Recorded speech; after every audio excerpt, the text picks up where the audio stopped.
Want to call the special meeting of the Salem Housing Authority for April 25th to order. If the recorder would call the roll, please. Commissioner Tessler? Yes, sir. Sorry. Commissioner Tessler? Present. Commissioner Nanke is absent, and sitting in for him is guest Commissioner Ben Nanke. Here. Commissioner Clausen? Here. Commissioner Dickey? Here. Commissioner Thomas? Here. Commissioner Cannon? Yes. Commissioner Clem?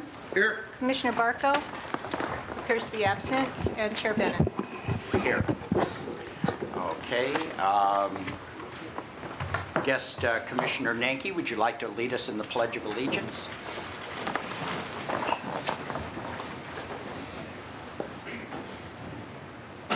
I pledge allegiance to the flag of the United States of America and to the republic for which it stands, one nation, under God, indivisible, with liberty and justice for all.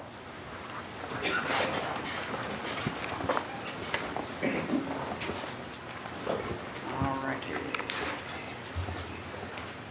Councilor Dickey, I need a motion to adopt the special meeting agenda. Sure, I move that we adopt the special meeting agenda of the Salem Housing Authority. Seconded by Tessler. All those in favor? Say aye. Aye. Opposed? Okay, it's adopted. Do we have any public comment? Is there anyone that would like to address the Housing Authority? Okay. One reminder for commissioners and councilors this evening, be sure to speak into your microphones. There's been some difficulty hearing us at various times, so I want to be sure to ask you that. And then, Councilor Dickey, I need a motion on I guess we'll just go through the action items. Councilor Dickey, a motion on 4A. I move staff recommendation. Second. Second. Commissioner Thomas, second. Okay. Any discussion? All those in favor say aye. Aye. Okay, motion passes. Councilor Dickey, 4B.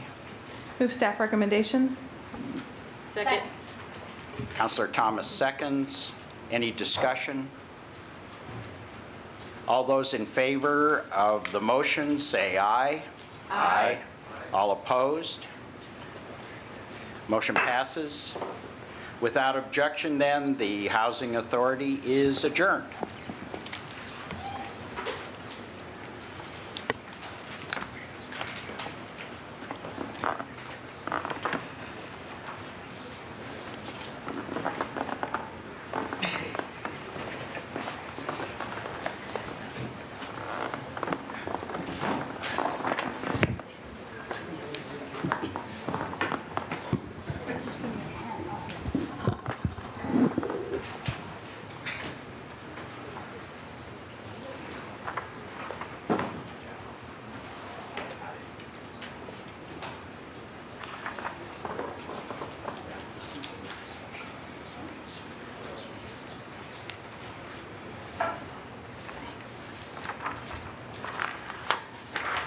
Good evening and welcome.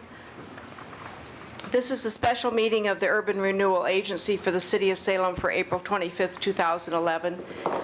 The meeting is now in order. Would the recorder please call the roll? Board Member Bennett? Here. Board Member Tessler? Present. Board Member Nanke is absent. In his place is guest Board Member Ben Nanke. Present. Board Member Clausen? Here. Board Member Dickey? Here. Board Member Thomas? Here. Board Member Cannon? He's in the room somewhere, I think. He is Here. Board Member Clem? Here. And Chair Peterson. Thank you very much. We have approval of the special meeting agenda. Board Member Bennett, would you make a motion to approve the special meeting agenda? Thank you, Madam Mayor. I move approval of the special meeting agenda for April 25th. So moved. It's been moved by Councilor Bennett and seconded by Member Tessler to approve the agenda for the special meeting. All those in favor say aye. Aye. Oppose? Motion carries.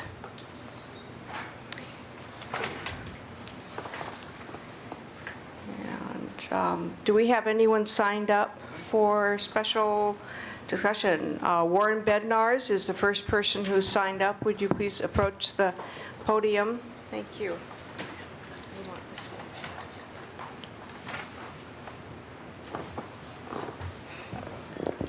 Good evening. I'm Warren Bednarz. I'm chair of the West Salem Urban Renewal Advisory Board, Redevelopment Advisory Board. I'm here tonight in support of adopting the staff's report on the redevelopment standards for 2nd Street as presented. I want to share some information from the board. First, there was a parking study, or within this report is a parking study showing that there was 35% occupancy of parking stalls in the area. I want to bring to your attention that the study went from Rosemont clear over to Patterson, whereas the redevelopment area that we're working on is from Rosemont to Girth, about, well, not even half of the total distance of the study area. That same study showed that the 2 blocks that we're working on shows at 100% occupancy during most business hours, if not close to that on the side streets. So I'm just saying that there is a real need in reference to parking in that area. Second item that I would say on that is that we've done quite a bit of outreach to the neighbors to try to figure out what we can do to bring them into the Edgewater area for business. And we're finding a lot of the people who use the area are from outside the Edgewater district or the immediate Edgewater district and are driving in, again, showing the need for more parking in that area. The board chose an asymmetrical street design for several reasons, one of which is to protect the residential neighborhood on the north side of 2nd Street, by making it look a little less commercial, keeping the vegetation that is there right now.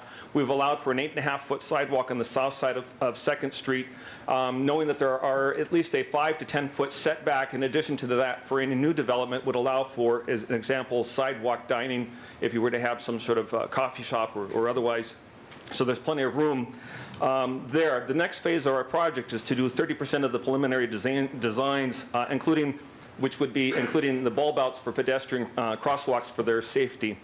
The board chose specifically not to do Sharrows on 2nd Street because we felt it was not necessary. Edgewater has bike lanes going both east and west on the street. Right now it's marked, and that if somebody doesn't want to be on Edgewater itself, there's also the bike path in the parkway between Edgewater and the highway. Basically, alternative 3B gives us 43 feet from curb to curb, and alternative 1 that we'd looked at only gives us 38. We feel that 3B gives us better flexibility. Considering at some point the 2nd Street might go east of Patterson through the industrial area at some point in the future, we think that this extra room leaves us some more flexibility in the long run. The last item that I want to talk about is in reference to some voting. We voted on this issue the last 2 months because of a technical reason. This last time that we voted, we had one person who abstained because of a potential conflict. We had a second person who was unable to attend. Both these individuals voted for it on the previous meeting. But anyway, the person who was unable to attend sent an email in support of an alternative 3B or something thereabout. Our board has given careful consideration of the street design and have spent many hours discussing the development of the area. There is no one perfect solution because we see that this area is somewhat of a moving target, deserving careful thought and demanding flexibility. The board recommends that the agency adopt the staff report. Thank you. Thank you very much. Are there questions for Mr. Bednarz? Councillor Bennett and then Councillor Clem. Warren, I had one question again on the voting.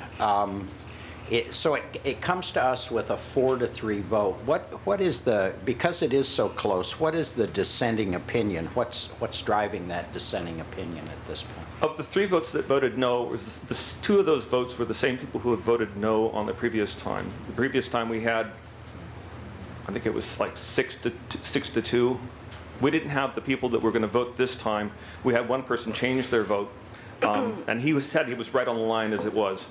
What drives, is it the parking? Is it the, what I heard from the dissent was they were talking about vision of the area. They felt that it didn't encompass the vision. What we were proposing did not necessarily encompass the vision. And when we went back through the plan and looked at the vision of the 2nd Street design and the neighborhood or the urban renewal plan in general, most of us felt that it did address exactly what we were looking for.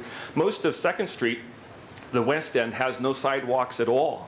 And the rest of it does have sidewalks in great disrepair. So we thought this, redefining the parking, redefining the sidewalks, putting things in would encourage, so it stays with the scope.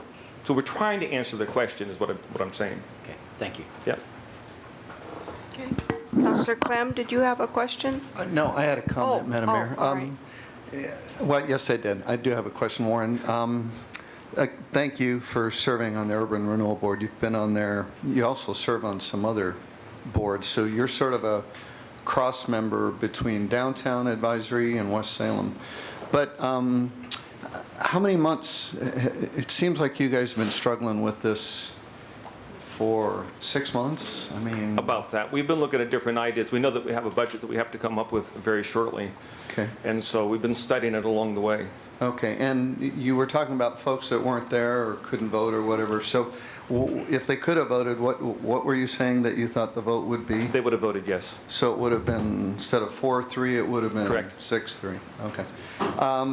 In the final version of 3B, did you end up sort of with a compromise, the best that you could with what everybody was after? in 3B terms of- was a result of a lot of discussion, and it was pretty much what 3 was a month earlier that had voted for. We changed the angle of the parking slightly. We did some mitigation in reference to the vegetation that was on the street or off the edge of the street, but in essence, we were trying to compromise and figured the best solution.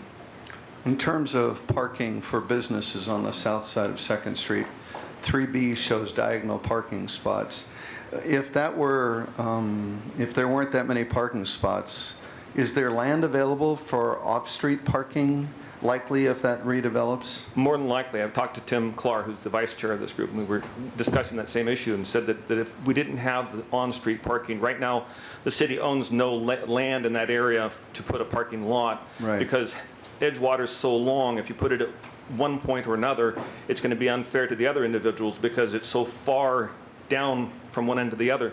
So we thought that what people would end up doing is parking into the neighborhoods, and then that would end up with timed parking or parking permits.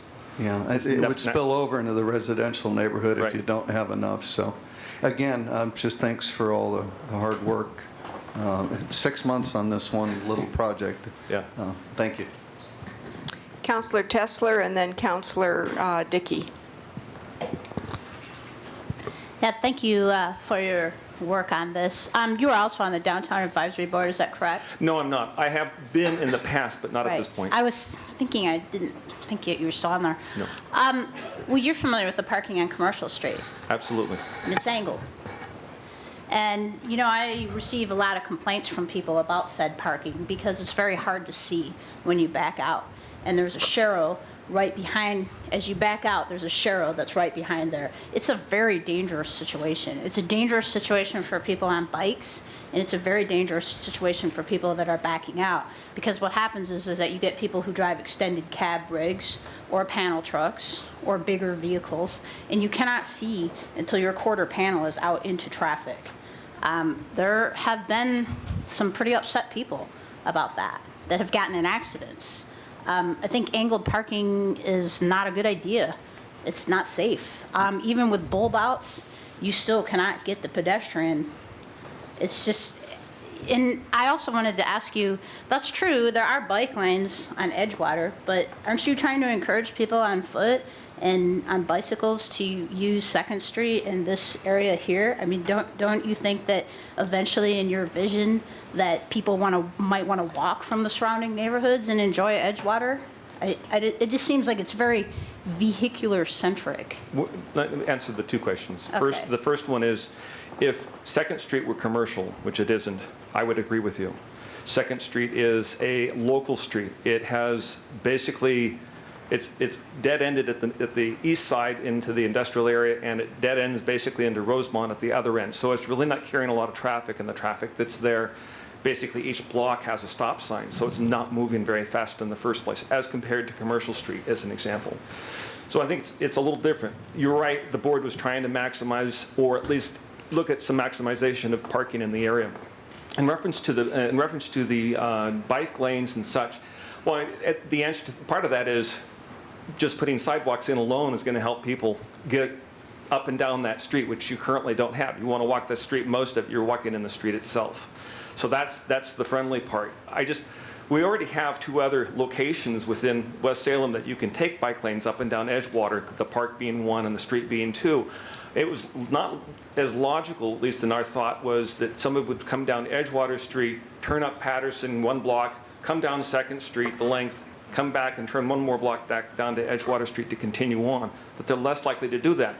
And I mentioned it was a moving target. I really do believe that today it's okay with diagonal parking. It's okay with the local traffic that you have. When the industrial area changes, and that changes into retail at some future date, I agree, this whole thing needs to be looked at. But at that point, you'll have a right-of-way, you'll have curb lanes, you'll have sidewalks, and then it's just a matter of restriping. You can put a turning lane in the center and such. Councillor Tessler?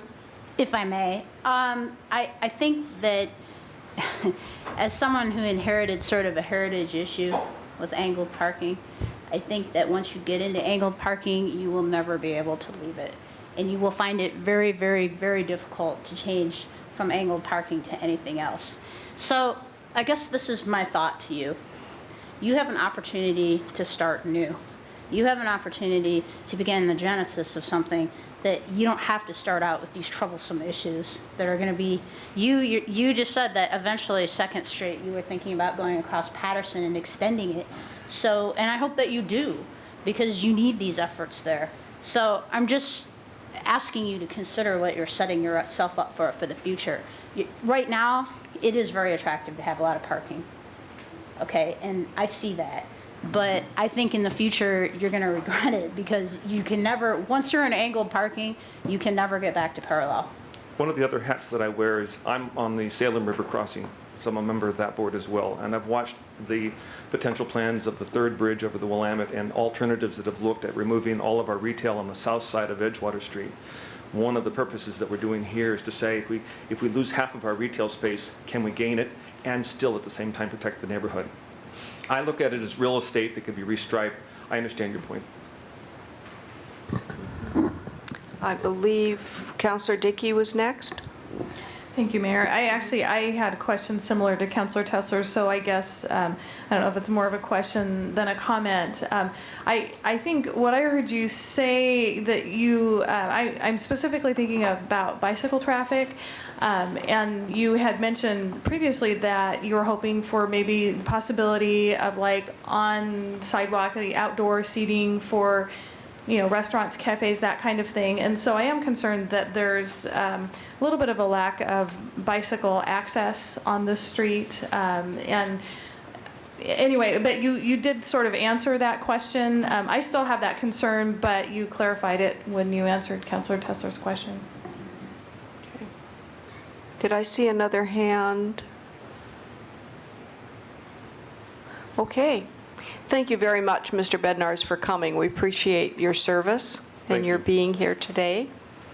Next, we have signed up Tim Carr. Am I saying that correctly? Carr is not here this evening. Oh, all right. Paul Gaylor is next, and then Linda Byerly after Paul. I appreciate the councilors and the mayor's allowing me this opportunity to speak to you. I'm Paul Gaylor, reside at 471 High Street Southeast. I'm a property owner in West Salem and do have property along the east end of 2nd Street, the opposite end this is about. I'm a member of the West Salem Advisory Board, Development Advisory Board. And here in kind of the uncomfortable position of being in the minority on that vote, and supported of the alternatives presented, Alternative 1. The design is for the western 2 blocks of 2nd Street, which at this time are largely unimproved. They're paved, but there are very few curbs. There's no markings, and and really there's no on-street parking at all in the western block of that. There's some in the eastern of those 2 blocks. The plan, there was some discussion of the 2 plans that it was first brought up to a vote once, and the vote on that, and then it came up a second time.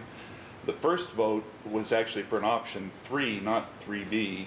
3B didn't exist at that time, and option 3 didn't include the street or the trees that are part of Salem's development requirements for streets, and that's the reason that it came back, is that particular option didn't meet the standards of the city. I do believe that you know, we're right at the point where we're making probably the first very important steps towards redeveloping that area and setting the tone for what that neighborhood's going to look like. I was a participant in several of the community outreach groups going back a long time, doing the neighborhood plans to develop that. And I just don't believe that the kind of design that's being proposed in 3B is consistent with those plans. The 3B provides an additional 14 parking spaces in those 2 blocks over what option 1 would. The parking study that came back shows congestion, 100% occupancy in 2 blocks either side of Kingwood, and as you said, there's very few parking spaces the way it's currently laid out in the block. Other areas don't show that much congestion. And the community development is conducting a study of parking and zoning issues in the area, specifically addressing parking. Those aren't done. Just to kind of cut to the bottom line here, I think I would either support alternative 1 and ask council, or ask the agency to support that as well, or delay it until these studies are completed and there's time to look at other options. Are there questions for Mr. Gaylor? Yes, Councillor Nanke. All right, so just looking at the actual map of what this is going to look like, I'm curious as to what your thoughts or your reasons would be for supporting an 8.5-inch sidewalk on the residential side of the street, mainly because I'm not really sure that there would be that much foot traffic on that residential side. So it seems a little unnecessary to have that much when you could have the extra parking, as opposed to a somewhat unnecessary amount of sidewalk. So I don't disagree with that. What had been discussed was that kind of latitude of moving sidewalk from one side of the street to the other is something that would be resolved in the final development of plans. So it's really kind of about the street width and the more general approach rather than that specific configuration. right, thank you. Were there other questions to Councillor Clem? Thank you, Madam Mayor. Thank you as well, Paul, for serving in a variety of capacities, and your input is always very good. When you struggled through the process of discerning which alternative you liked the best, tell me a little bit about your thoughts about what the staff report mentions. If commercial uses expand in the area, purchase of additional property for customer parking. So it isn't supposed to be all about parking, but clearly parking is an important issue for the businesses down there.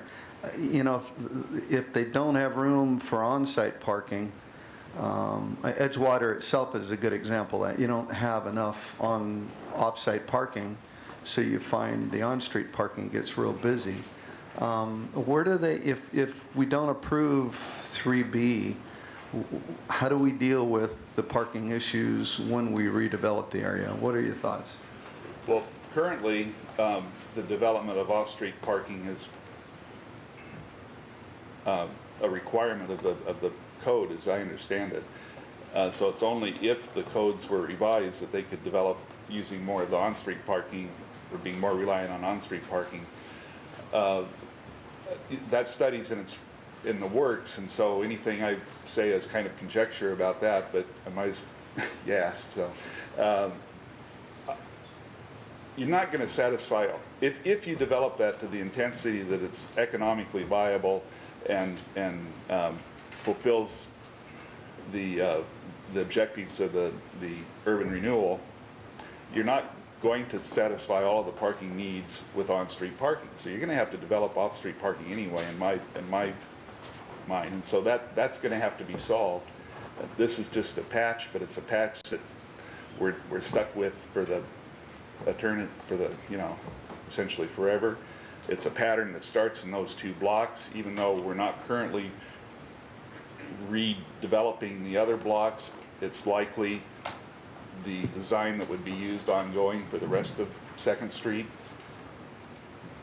Yeah, I'm just trying to struggle with, Yeah. you know, how do you provide an incentive for somebody to want to redevelop or develop property there with your business if the city told you that all your parking, you had to provide all your parking? You might Well- not be as inclined to spend all that money on parking as opposed to your business. We provide parking now, and you know, in any development plans that we have that are compliant with code, which will require those developments to provide parking off-street. Right. Yeah. Okay, thank you. Okay. Any other questions for Mr. Gaylor? Okay, thank you Thank very you. much. Thank you. Linda Byerly.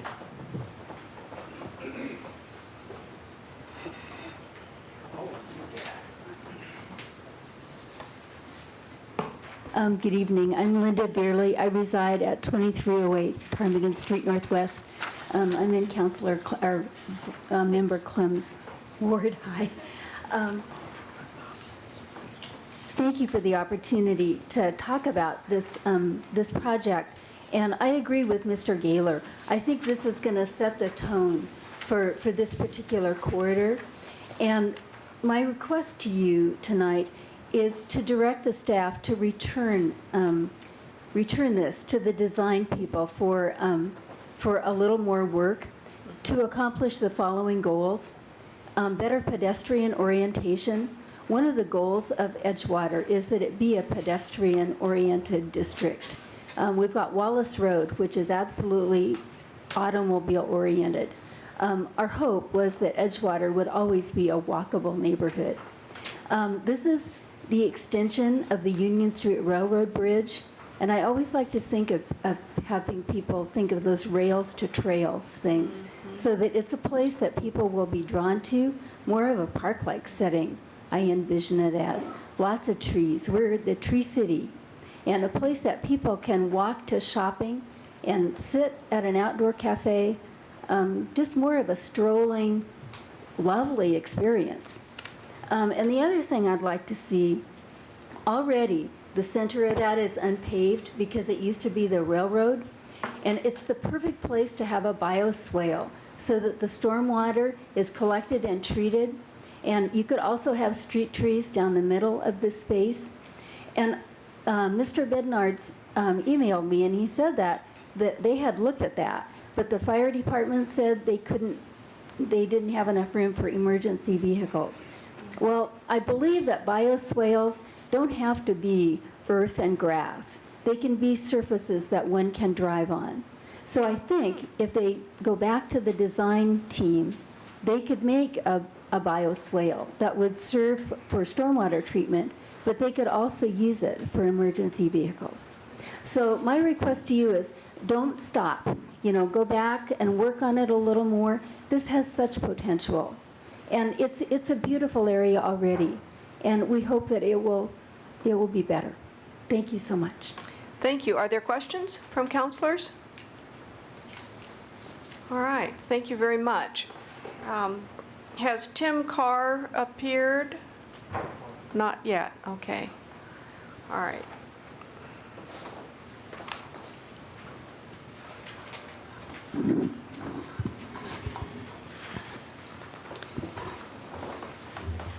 Board Member Bennett will now move to action items, and would you make a motion for the item 4A?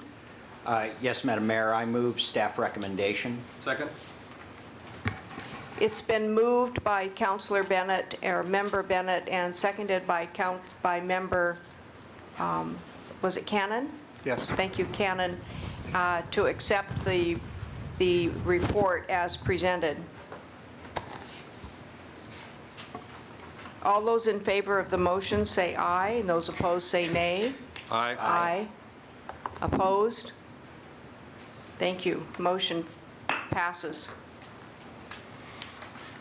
With regard to the 2nd Street design option, item 4B, Board Member Clem, would you please make a motion for that agenda item? Thank you, Madam Mayor. I move staff recommendation. It's been moved by Member Clem and seconded by Member Thomas to accept staff recommendation on item 4B. All those in favor say aye. Aye. Oh, I'm Whoa, whoa, so no, no. sorry. Wait a moment. Discussion? Is there any discussion? Can I speak to my motion? Oh, yes, please.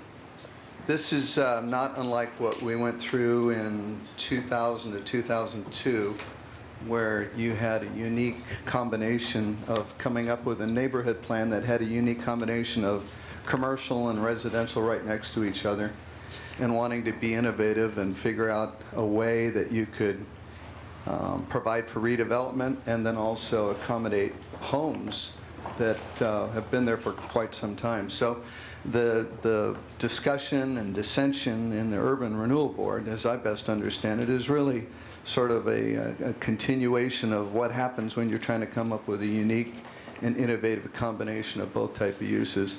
I wish there was a way to address the concerns of the dissenting members. I know and believe that 6 of the members, or at least I'm told, 6 of the members are in support of it. And I really believe that the angled parking, while it's a concern for bikes, I understand that these lanes are wide enough to be sharrows, but they don't necessarily have to be. I'm not sure in terms of biking how you get from Wallace Road through the Oregon Fruit property or from Edgewater onto 2nd Street. It would be interesting if 2nd Street were a bike lane. There is no way in the world you're going to get bikes over Wallace or across Edgewater in a safe way. It would be nice to have, but it would require a couple $1 million crossover facility to be able to do that. So I think the Urban Renewal Board wisely apparently went over this time and time again to try to discern, what does 2nd Street look like? And I think I support what they've recommended because they worked long and hard on it. They really did compromise. It presents to us a well-thought-out compromise. I'd ideally like to see a lot of different things, but I have to honor and respect the hard work that they did. I'm not so concerned about the diagonal parking spots. I spoke with Councilor Tesler today about that and took a look and made some phone calls. I understand that can present a danger to bicyclists, but there isn't really any information yet that with sharrows that's been the case. So I wish we had something better, but I really believe that after all this time and the pending budget coming up, that this provides a good, healthy balance between the commercial needs of redeveloping 2nd Street with Edgewater in mind, the lack of parking on Edgewater, and then also respecting the neighbors across the street.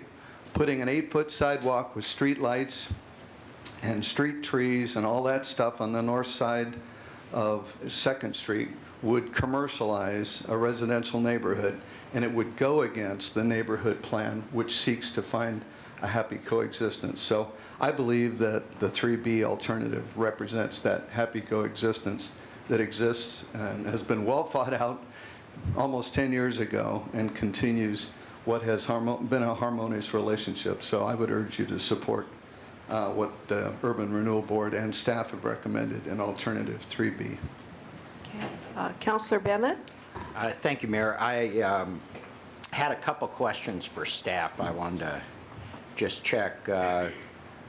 Paul Gaylor mentioned a couple of studies that, once completed, may help clarify what the situation is. How long on those studies? I'm not sure I tracked that completely. There are a couple of studies. We've got several projects going on in that area. One is a zoning study. I'm not sure what the schedule for that is. I think I'm going to ask Annie Gorski to come up and speak to that specifically. Good evening. My name is Annie Gorski. I'm a project manager in the city's urban development department. One of the projects that Mr. Wales referred to is the Streamline Zoning Project. It is currently being funded by the agency, utilizing West Salem Urban Renewal funding. It is being led by community development. The intent of this study is twofold. One, to look at the parking capacity in the area and to recommend some parking management strategies.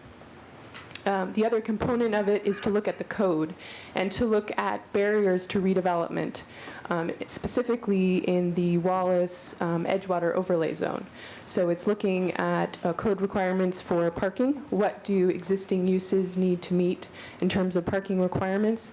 The other piece is some general cleanup of code, again, related to redevelopment of existing properties. Well, given that these studies are related to parking, would they help clarify the discussion that's occurring here about parking and appropriate angling, which is about all I've picked up, is either it's parallel or angled, difficult to see the difference on a really secondary street, but I'm not sure I understand the full impact of it. Would that be resolved in this study that looks at the broader parking needs of that and the neighborhood, this potential commercial area? I'm sort of troubled by the idea we might be making a decision that if these folks were given more time and more information, they could resolve themselves and come to us with a more. I just don't know how long all this stuff takes. These studies can take years. I just want to make sure I'm not asking for a lot of time if I were to ask for it. To answer your first question about the schedule for the project is we've been underway since about October. We have a consultant on board, and we have a community advisory committee that meets monthly, made up of members of both the West Salem Redevelopment Advisory Board and of the community, the larger community. The intent is to present some recommendations to that committee this Thursday. After receiving their feedback, we would bring those recommendations back in draft form to the council and to the Planning Commission with the intent, I believe, to present some final code language, again in relation to the parking requirements, not the management strategies, sometime in June or July. So we intend to wrap up, to be able to present recommendations in terms of code language by June or July. That's the plan. Would that help the board then? Would that help inform the board's decision relative to the questions that have been raised by Councilor Tesler? Just to clarify, I don't think it will answer, or it won't address the question about angled versus parallel. What it will do is present, I think, some, depending on the council and the Planning Commission's approval or feedback, some language that addresses what existing uses, for example, a property on Edgewater currently, when the use changes, the parking requirements, what we're hearing from businesses, are relatively difficult to meet.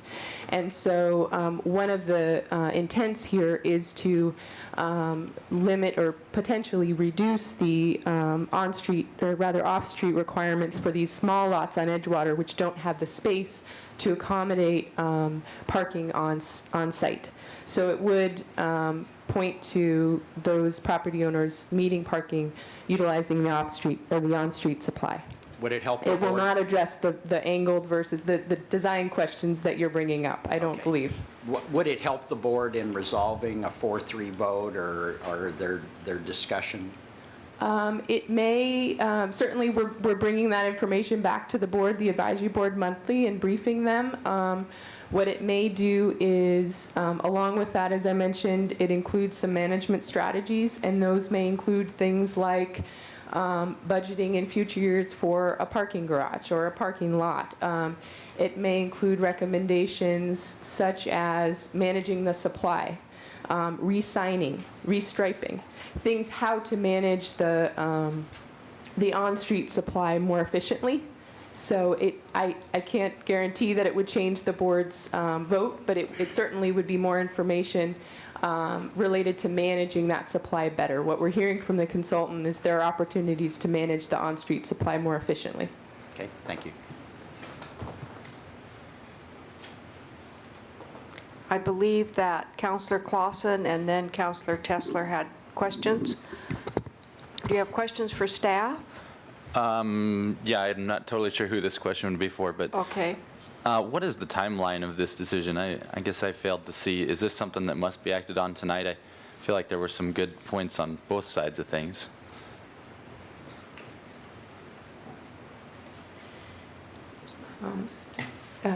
I don't think that there is urgency for you to vote on it tonight. Just so you're aware of the schedule, the intent would be following your approval or your direction on the design to move forward with 30% design drawings. So currently what you see in your packet is a concept, which we've been working on since the fall.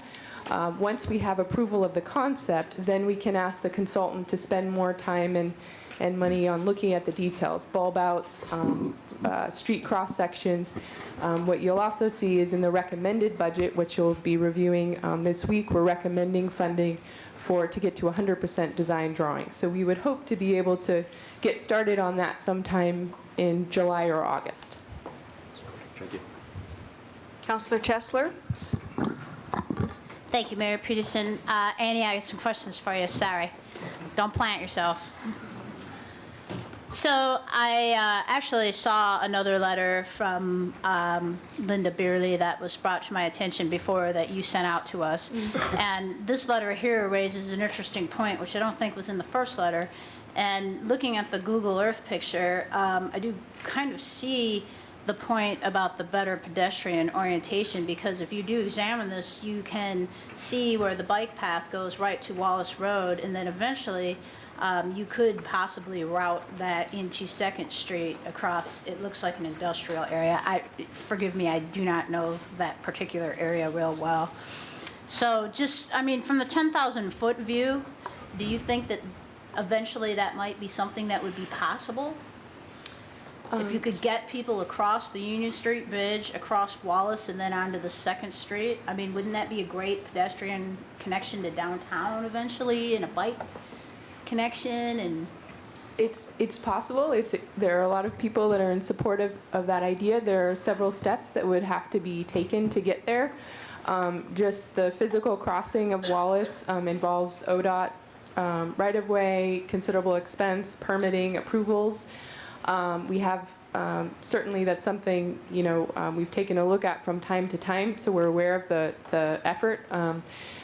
The other piece is that, to my knowledge, the city does not currently control the full right-of-way, and maybe Mr. Tosh or Mr. Wales could speak in greater detail, but between Patterson and Wallace Road, my understanding is that we do not currently control all of that right-of-way. okay, and I just wanted a 10,000-foot view. I don't Okay. need details. And then Okay. to the second part of this paragraph about the buffer, now you and I did speak a little bit about this, and I asked you about this bioswale idea, and then you relayed to me that the reason why this wouldn't work was because the residences would have to install some sort, like a sprinkler system on each residence. Is that still true, even if it was hardened? Ms. Byerly brought up, an interesting design question. Would the bioswale be at grade, or would it be above grade? Would it be separated by a curb or some other physical structure? Mr. Stewart is here this evening. He can jump in if I speak out of turn, but my understanding from fire is that the requirement relates to the truck's ability to cross 2 travel lanes in this case, and access the residences on the north side of the street. There needs to be 20 feet of uninterrupted width, and to do that, typically plants, trees, or other type of hardscape is not allowed. In cases where they've approved that, some other mitigation has been combined with that improvement, and the mitigation that was mentioned was sprinkling of buildings. In this case, we have older single-family homes on the north side of the street, so we believe that would be a considerable expense to combine that with some mitigation, but we're certainly happy to take another look at it in terms of what a bioswale would look like, if there's some kind of potential to put something at grade that would also meet the broader intent of the board and would meet fire. But my understanding is it would be likely a challenge. Thank you. Councillor Cannon, did you? No, my question was answered. Thank you. Oh, all right, fine, thank you. I wanted to make a note that Mr. Carr has arrived. I know he was trying very hard to be able to be here in time. I will ask the council members if you'd like to make a waiver so that he can testify at this time, so that he can be a part of the public testimony, or should we not do that? It's up to I'll you. go ahead and make that waiver in the record to allow Mr. Carr, I believe? Okay. Tim Carr? Clark to give us some Okay. testimony. Okay. So it's a motion I to move to suspend. suspend. All Second. right. It's been moved by Member Tesler and seconded by Member Cannon to suspend our rules. All those in favor say aye. Aye. Aye. Oppose? Motion carried. Mr. Carr? Oh, there you are. Thank you.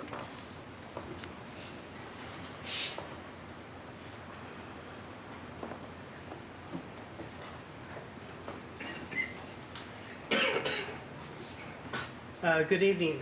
Thank you very much. I'm sorry I'm late. Business owner sometimes take you a little longer to get things done. My name's Tim Clark. I reside at 2763 Weatherford Court in West Salem. I have a business and property on the Edgewater Street, 1223 Edgewater Street, which is in the near vicinity of the discussion of your Second Street building or construction of the Second Street from Rosemont to Girth. I hope I don't redundant some of the things that were brought up already. My main concern is dealing with the parking and having additional parking in that area because of the 2 blocks that are to the south side are already built up in capacity for parking and structure-wise. With the codes that are here in the city, if there's new development, change of use, changing the footing of the building, will put you into the aspect of meeting up to parking, and landscaping is another issue that does come in effect. And a lot of those lots in that area are too small to be able to just take that lot, take the building structure on it, and then add landscaping and parking when you have to go to the next level. So that creates an issue on that area. I have nothing against the idea of new construction because they have to meet the code, but I'm looking at the older buildings that are there now. And with the capacity, I don't know if the report that came out, it was one of the studies Councilor Bennett was asking about. I don't know if that was ever shown. I'm on that committee, and it's never shown. But the thing is, there's half of that area is 100% over. The parking around that area is just full. And so trying to, like Annie Korsky said, trying to manage that is an issue. And one of the easiest way is not to take away parking, but to have additional parking. And then diagonal parking does allow that to happen. I don't know if it's been brought up to your attention, that there is no sidewalks on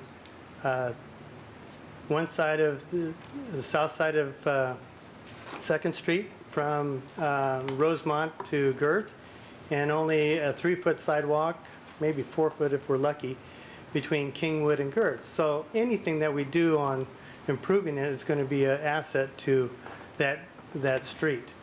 But when you're trying to, and it's a thing that you guys are trying to find out, is between commercial and residential and trying to find that common ground. And I thought we did that with 3B, is trying to find that common ground. Thank you very much. Are there questions for Mr. Carr? Member Clem? Thank you, Madam Mayor. Thanks for coming down, Tim. Northwest Human Services expanded there on Edgewater to 2nd, really providing a whole lot more medical services. What's that created in the area in terms of problems, or has it had no effect on parking? they have expanded, and it's a lot of good work that's being done for the community. So there is a lot of people using that facility. So it has brought a lot of outside the area walking type traffic. So we have a lot of car traffic. And then also the accommodation for their staff because of the additions has created havoc in a sense of parking. Second Street has been one of the areas that is kind of overrun. It goes from Edgewater and then it overruns onto Second Street. And they're a real good example if businesses were doing well, that this would be an issue. And I'm afraid if you don't try to keep it into the commercial area, then it's going to go out into the residential area, and then you're going to get someone from the residents saying, hey, we now have all these people from the Edgewater area that are coming into our community. But I mean, it could be addressed in different ways. But yes, with them doing the expansion does show us a good example that it's an issue on parking. And a number of those properties off of Edgewater and Second could redevelop. I mean, they're old, and if, you know, if and when folks want to invest there, there's a whole lot more commercial potential, not Lancaster type, but commercial potential there on Edgewater and Second. So Yeah, I agree. That area could be redeveloped. People are starting to take interest into their business. And like myself, took an old building and upgraded it and brought more character and viability into that part that I believe. And I see others that are trying to do that right now. It's a little bit of a disconnect between codes and what's required in the overlay zone. I think once those are kind of met, then I think that will open up the door for more people being interested to take their businesses into that area. Okay. Thank you very much. We appreciate Again, I you really coming. appreciate, sorry I'm late, and thank fine. you again. Good. Thank you very much. All right, we'll go back to the motion. It was moved by Member Clem and seconded by Member Thomas to accept the staff report regarding Second Street in the urban renewal area in West Salem. All those in favor say aye. Those opposed say nay. Aye. Aye. Nay. Nay. Okay. Show of hands. Should we show hands? All right. All those in favor say aye. Vote aye. Aye. Okay, that's 5. Do I call out your names? How does this work? The ones that say nay, it would Oh, be all right. appreciated just if I have the names. Okay, thank you. And those voting nay? Nay, Tesler. Dickey is nay. Cannon? Did I get it? Yes. All right. Motion carries. Thank you. There's no further business to come before the Urban Renewal Agency, so we are adjourned. Okay, we're going to move right along to opening the City Council meeting, so I'll give you a second to adjust your chairs, adjust your notebooks. Okay, the meeting of the Salem City Council for April 25th, 2011 is now in session. Would the recorder please call the roll? Councilor Bennett? Councilor Tesler?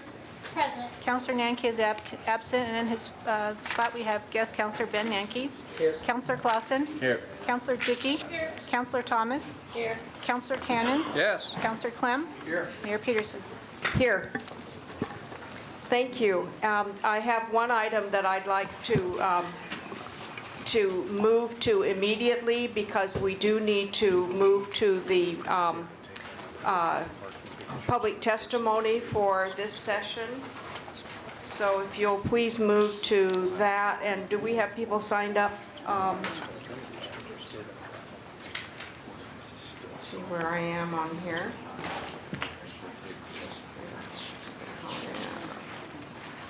Mayor, the first public hearing is a capital improvements plan, and we have staff, it's 8A, who are ready to do a short presentation on that. Okay, let's go ahead and start with that. Thank you. Oh, here we are.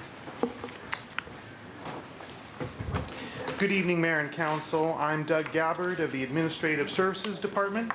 Tonight, staff has two brief presentations to provide some context for the testimony you will hear on the preliminary capital improvement plan.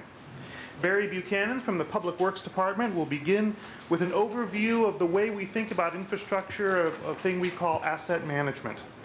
And then I will come back and speak with you briefly about the specific plan and projects that are the subject of tonight's public hearing. After you've taken testimony, staff members from various departments will be available to answer your questions on specific projects. So without further ado, Mr. Buchanan. Good evening. Good evening, visitors, Madam Mayor, councillors, City Manager, and fellow staff members. I am Barry Buchanan from the Public Works Department, Utility Planning Division.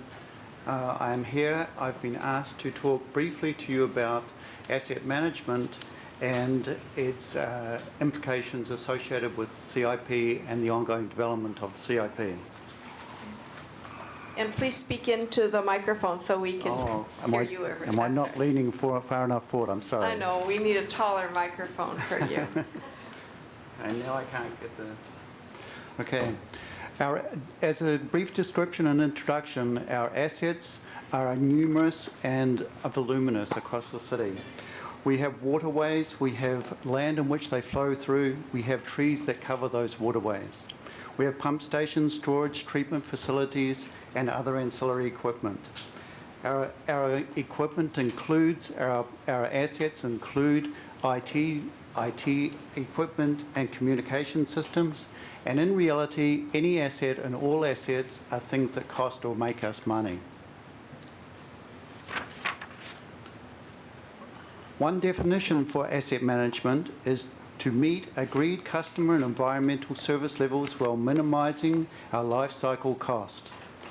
Using this, we realize that we need to maximize our operations, maximize asset availability, and minimize whole-of-life costs. Putting this into a realistic environment, we need to operate our pump stations in such a way that they have maximum utilization. We're using them to our maximum capability. We're making them available by our operation and maintenance people, and we're costing the least life cycle cost to actually operate those, making things available at the right time and at the right cost. I'm sorry, but this is not sitting back here properly. Asset management requires a fundamentally different culture than that is traditionally used for local authorities. It moves from being a bureaucracy to truly service-oriented planning and managing for the long haul. Our assets we look at are at least 20 years, if not longer, looking at the average life cycle time that an asset will be available for us to use within the city. It is staff's responsibility to ensure that you, as the custodians of the assets for a short term, have the information sufficiently available at your hands to make decisions that enable us to have the assets for the long term. And this enables us to service our customers for perpetuality, and it enables benefits for our children, your children, and into the future. This change we must make become asset-centric. We must make the change to become asset-centric, looking at the whole life activities, looking at and finding the least life cycle cost to fulfill our service obligations. This can be achieved through clear business goals and objectives, specified direction to the core and support functions, and defined roles and responsibilities. While this aim may be clear, our aim to do more with less, implementing and achieving these goals are significantly difficult. A life cycle is underpinned, our life cycle management is underpinned by result-oriented management and sound fiscal management systems. To do this, we need to ensure that we are customer-oriented, servicing and obtaining our customer-level information. Asset management is driven by collaborative interaction and agreements with our customers. It identifies what the customers are prepared to pay, or conversely, what they want to be compensated for. Using this agreed standards and levels of service, we may judge the condition of our assets and identify the issues.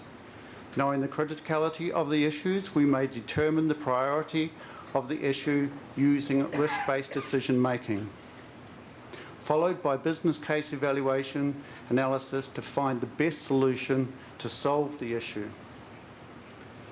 Developing the need, followed by establishing funds, gets us to our CIP, i.e. the item that we're really here to talk about tonight. Confirmation of the funds establishes and develops the project into the budget. Project management enables to implement the project into service at the best cost and in a project management skilled way that enables reporting, monitoring and managing to ultimately integrate the project into an operational environment. Optimized operation then maximizes the utilization of the product, giving us the right product at the right time, at the right cost, just in time. Reliability-centered maintenance gives us a high level of maintenance, ensuring asset availability. Reliability-centered maintenance follows the same risk-based principles that plan and acquire assets does when we're sorting out and identifying the project through the planning exercise. Then ultimately, the project is retired or disposed of, starting the process again. I want to briefly and very quickly talk about plan and acquire assets now, as it is specifically the item that we're concerned about for the CIP. Plan and acquire assets is a systematic approach to identify what is required to establish agreed levels of service with the customers, knowing what, where, and the state of your assets, knowing what is critical to maintain performance, selecting the right solution through prescribed business case evaluation and lease life cycle costing. Then identifying the whole of life, the best life funding strategy.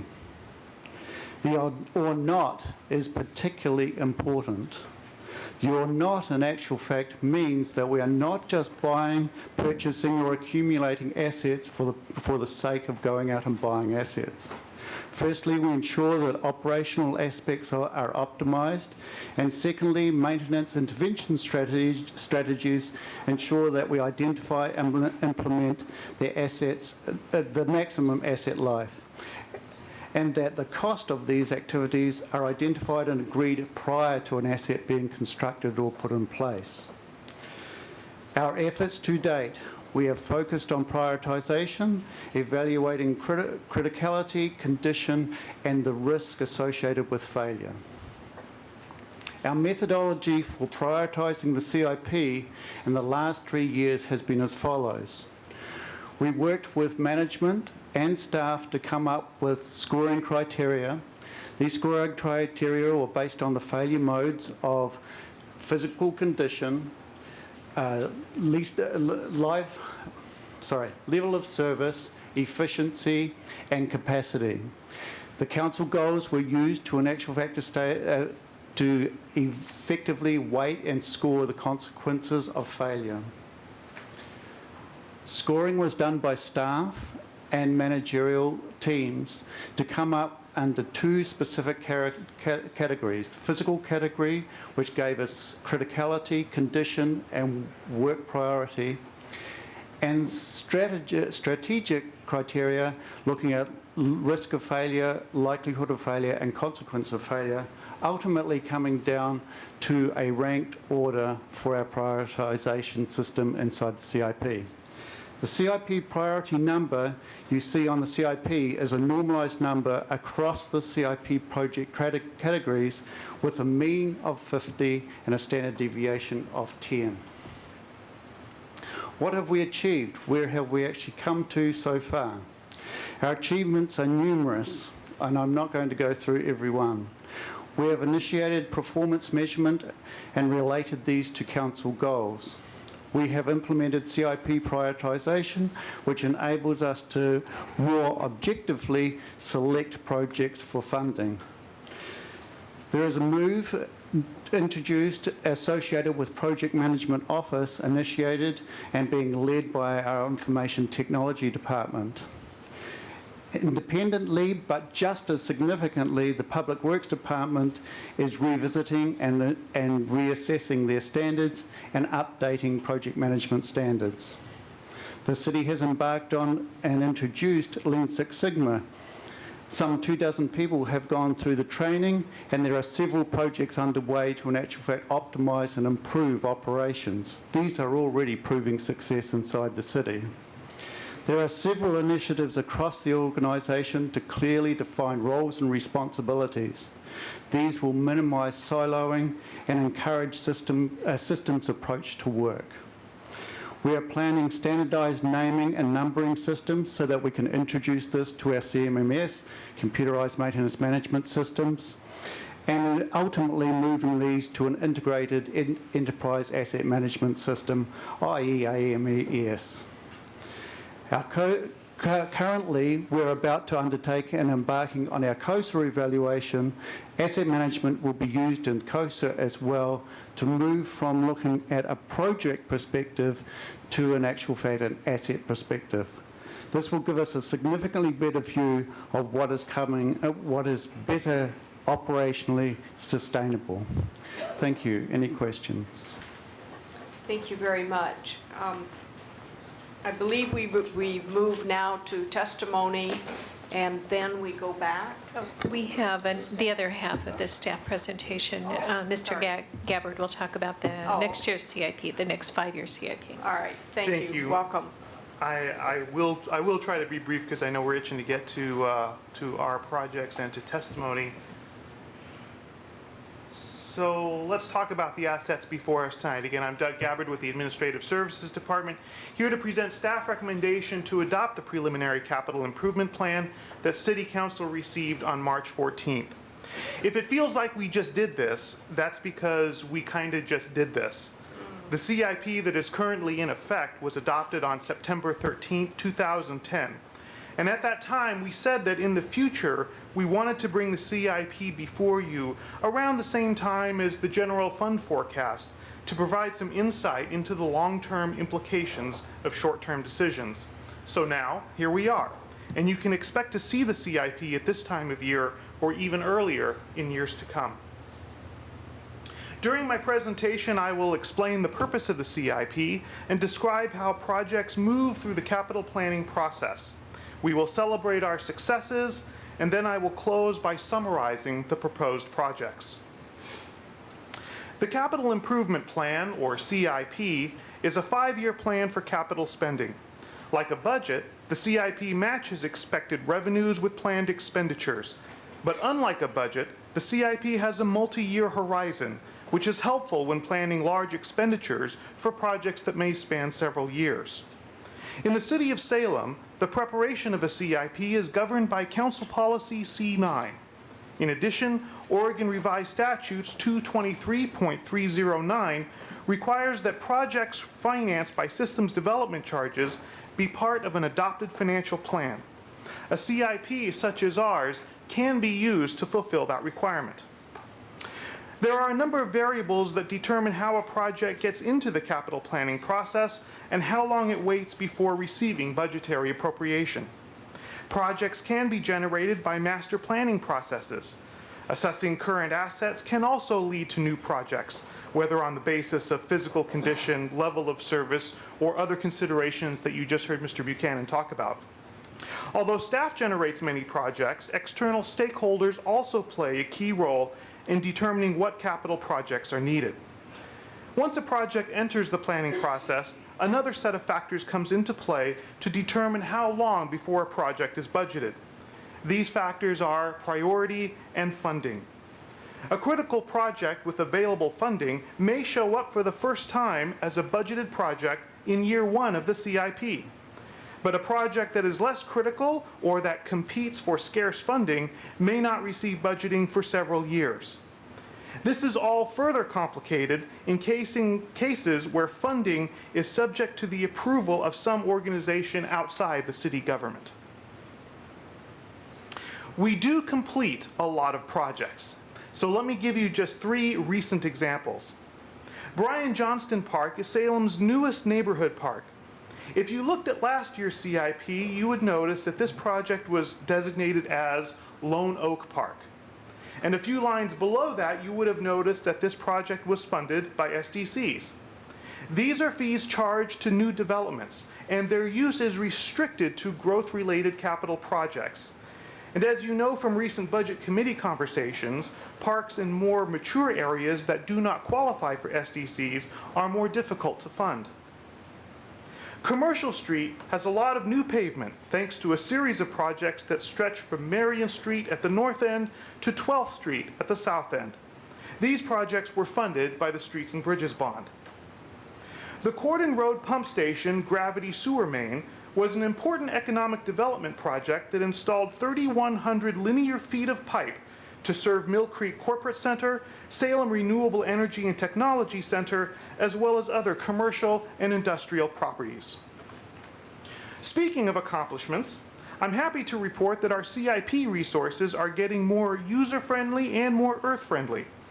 For the first time, our preliminary CIP was published exclusively in an electronic format. And I don't mean the kind of scanned document that City Council is used to seeing in its packet. I mean a clean PDF conversion that is searchable and supports hyperlinks. You can find this and many other resources on the city's website. In fact, let's take a look.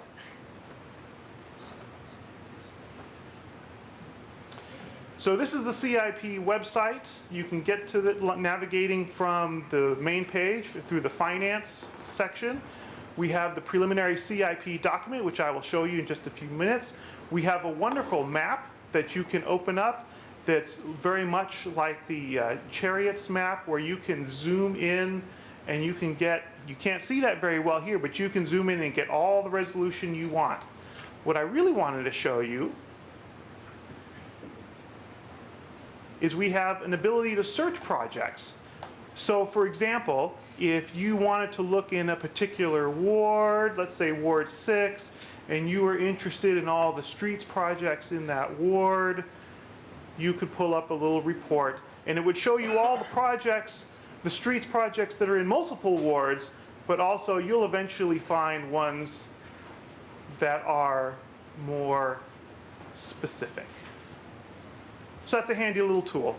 And once again, you'll find that on our website.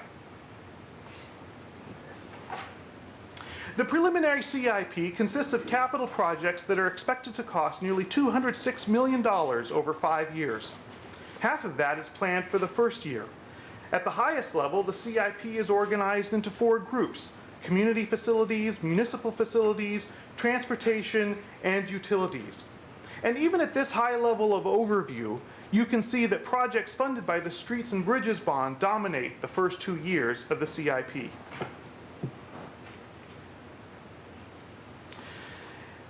In spite of that, the proposed project list does include important projects in all groups. And here's just a taste. The Community Facilities Group includes projects with an estimated cost of $8.9 million over the 5-year period. This group is dominated by parks projects funded by SDCs. Pre-development phase improvements for Kale Road and Yeola Ridge Parks are 2 of these projects. In addition, we are seeking grant funding to move the Kale Road Park even further along in development. The Municipal Facilities Group includes projects with an estimated cost of $14.6 million over the 5-year period. Of that, an estimated $3.9 million will fund needed renovations in our downtown parking structures. The Transportation Group includes projects with an estimated cost of $111.6 million over the 5-year period. Most of these projects, about $84.4 million, are funded by the Streets and Bridges Bond.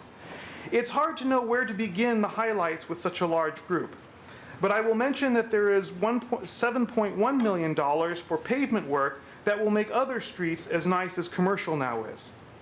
And although it is not SDC funded, it is SDC funded rather than bond funded, the intersection at Rosemont and Edgewater, which was mentioned at the last City Council meeting, is included as promised. The Utilities Group includes projects with an estimated cost of $70.8 million over the 5-year period. These projects are mostly funded by water and sewer rates. One project at Guerin Island will help us reduce operating costs by allowing us to clean the sand in our slow sand filters. Details on these and all projects in the preliminary CIP are available in the document that you received on March 14th and is currently available in the city website. And I leave you with a look at that very document. This is what's available on our website. And as promised, it is searchable, so if there's a project that you know has the word college in it, but that's all you know, you can still find it. And this is an example of what a project looks like with a number, name, description, some data about it, the funding sources, and dollar amounts.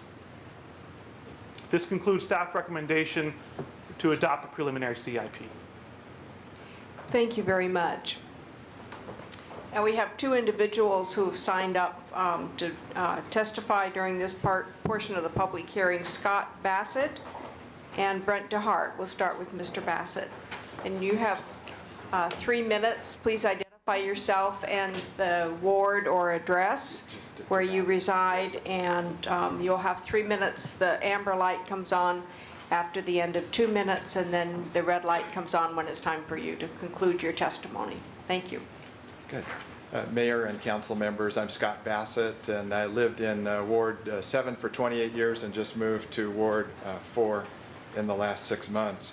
I'm here to talk about your community facilities, part of your capital improvement plan, specifically for parks, and $680,000 that was approved from the sale of the easement for restoration in Minto Brown Park. I want to ask you not to approve the staff recommendation as drafted for the $100,000 to restore the old orchard at Minto Brown. There's something special about the old cherry orchard, especially in Salem, which is the cherry city. We had 100 volunteers over the last month and a half. Very significant showing of public support for the cherry trees down there. They're just at their peak of blooming now. And those cherry trees, there's 20 of them, and they're spread through the north half of the orchard. Now there are trails in, the area's cleared around the trees with the exception of 2, and there's 30 students that will be in clearing 2 more trees tomorrow. I would just ask you to be very careful about that $100,000 item for the old orchard, because it would result in bulldozing some of those 20 live historic cherry trees. We have 28 heritage trees in Salem, and not one is a cherry tree. So we're the cherry city, and we don't have a single heritage cherry tree. There are some good candidates down there in the old orchard. Minto Brown has been under city ownership for almost 40 years now. There have been 3 master plans approved by the city council. All of them say to keep the orchard area as orchard. And even the Sustainable Cities Initiative designated as orchard, and even the Federal Restoration Initiative had the northwest corner of the old orchard saved as orchard space. So I would ask you to be careful in the staff recommendation. It says to restore the area the same as what's on both sides. What's on both sides now are plowed fields that are being restored as prairie. We would like to ask that you keep the trees in place. We also have a donation available to the city of 100 free cherry trees provided by an orchardist who's a Salem resident. And it would be great if you could take advantage of that and reduce your restoration costs. Thank you. Thank you very much. Are there questions for Mr. Bassett? Yes, Councilor Cannon. Oh, thank you for coming down. My question is, who told you they were going to bulldoze the cherry trees? The federal restoration plan that this city council considered on September 27th and approved the $100,000 for orchard restoration was vague. Your agenda item today says specifically to restore the 30 acres the same as what's on both sides. What's on both sides is prairie and native habitat, no cherry trees. Thank you. And specific to that northwest corner, the federal restoration plan did provide 4 acres in the far northwest corner, but that only includes about 6 of the cherry trees that are still live. There are still about 14 other cherry trees elsewhere that would be pulled out under that $100,000 restoration plan. Stick around, I'll have staff clarify that for us. Thank you. All right. Thank you very much, Mr. Bassett. We appreciate you coming down and your testimony. Mr. DeHart, welcome. Thank you. Good evening, Madam Mayor, councilors. Thanks for the opportunity to speak on your CIP. I want to start by thanking you for your support and hopeful continued consideration of the airport improvements that are included in the CIP, specifically but not exclusively the runway extension. One concern I'd share with you tonight is every commercial operator out there, some people refer to FBOs, but it means people who do maintenance in aircraft, fuel aircraft, includes the restaurant, includes people who teach people to fly here in Salem. We're all holding on by our fingertips out at the airport, trying to remain commercial operators to provide the services for the public and the flying public in hopes of future, not just expansion, but economic improvement for better days. So we're trying to hold on, and we appreciate the consideration that puts improvements at this great facility. I would remind you that the airport is a self-sustaining fund, so it doesn't take general fund dollars in general, and that the airport is an economic generator, and as opposed to the general fund, which there are very few economic generators in the general fund. So the airport both generates its own dollars and generates dollars in economic activity in the community. I thought I would share for you, in calling for you to look into the next generation, is that my family moved to San Jose in 1970. If you look a generation ahead, we are actually close. SLE is closer to PDX than San Jose International is to SFO. And you think about what kind of activity is in San Jose right now and where your children will be flying out of Salem or to Portland, it's really kind of sobering. So keep that in mind for the future, that we are further away than San Jose International is to San Francisco than we are to Portland. And then you look into the demographics of the future, what the population of the Mid-Valley is going to be in the decades to come, and how you can't really move this 700-acre asset to another place without putting it in farmland.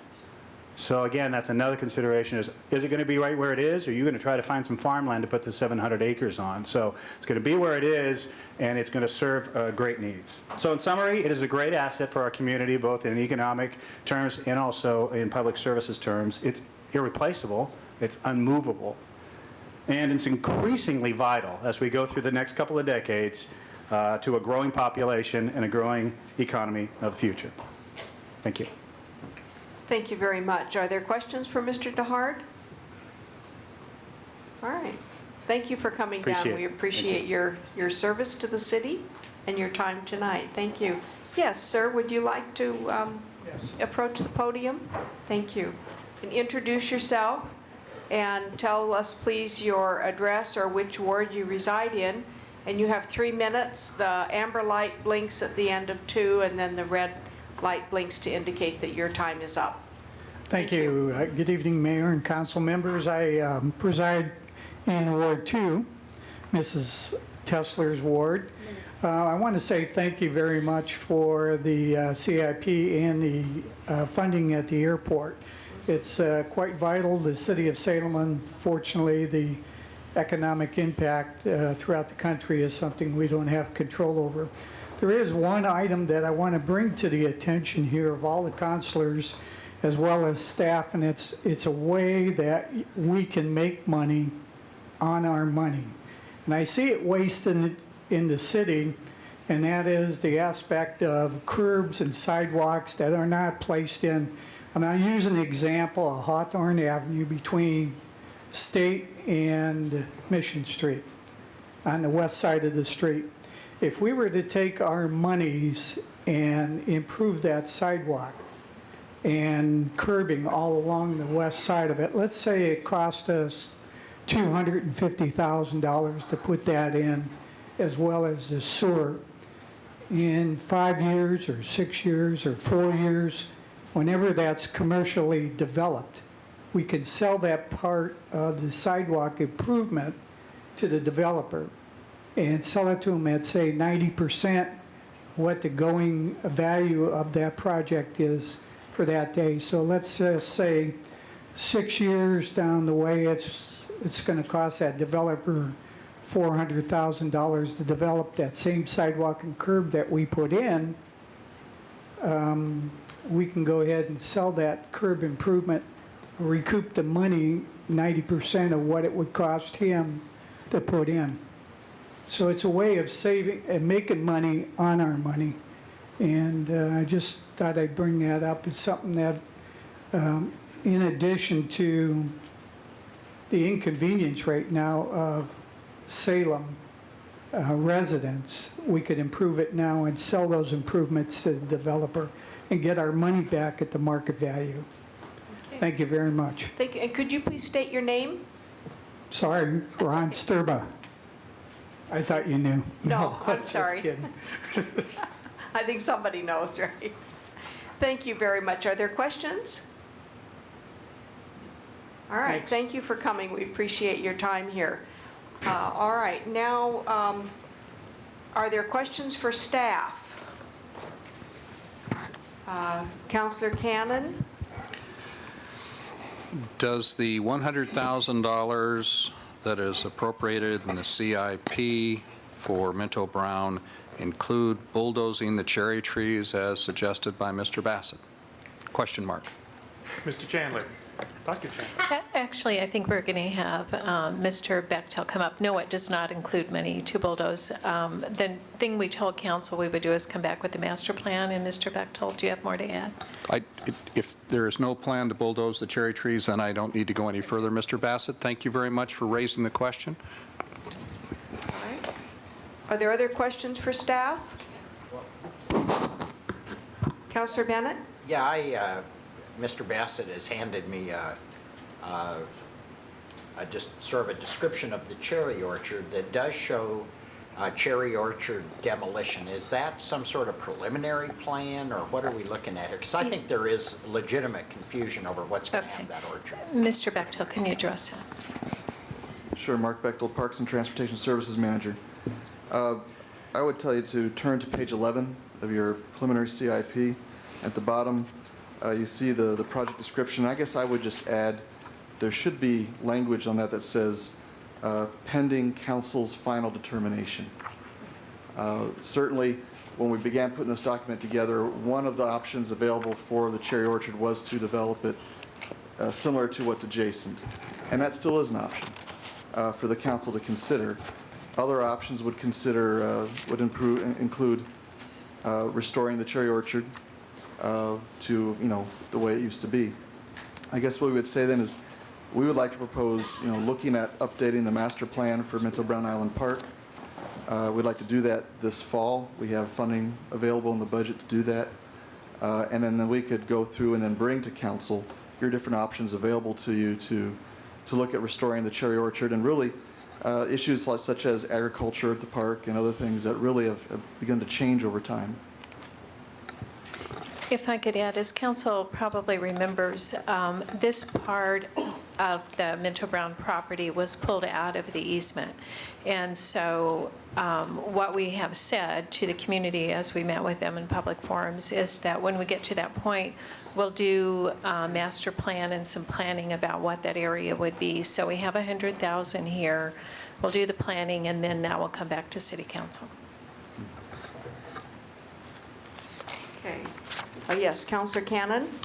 Just to be clear about this, I would add an amendment to the capital improvement plan that's proposed before us, and it would be the staff's recommendation plus the language that the cherry trees in the cherry orchard rehabilitation shall not be removed without the express prior approval of the City Council. If I can get a second. Second.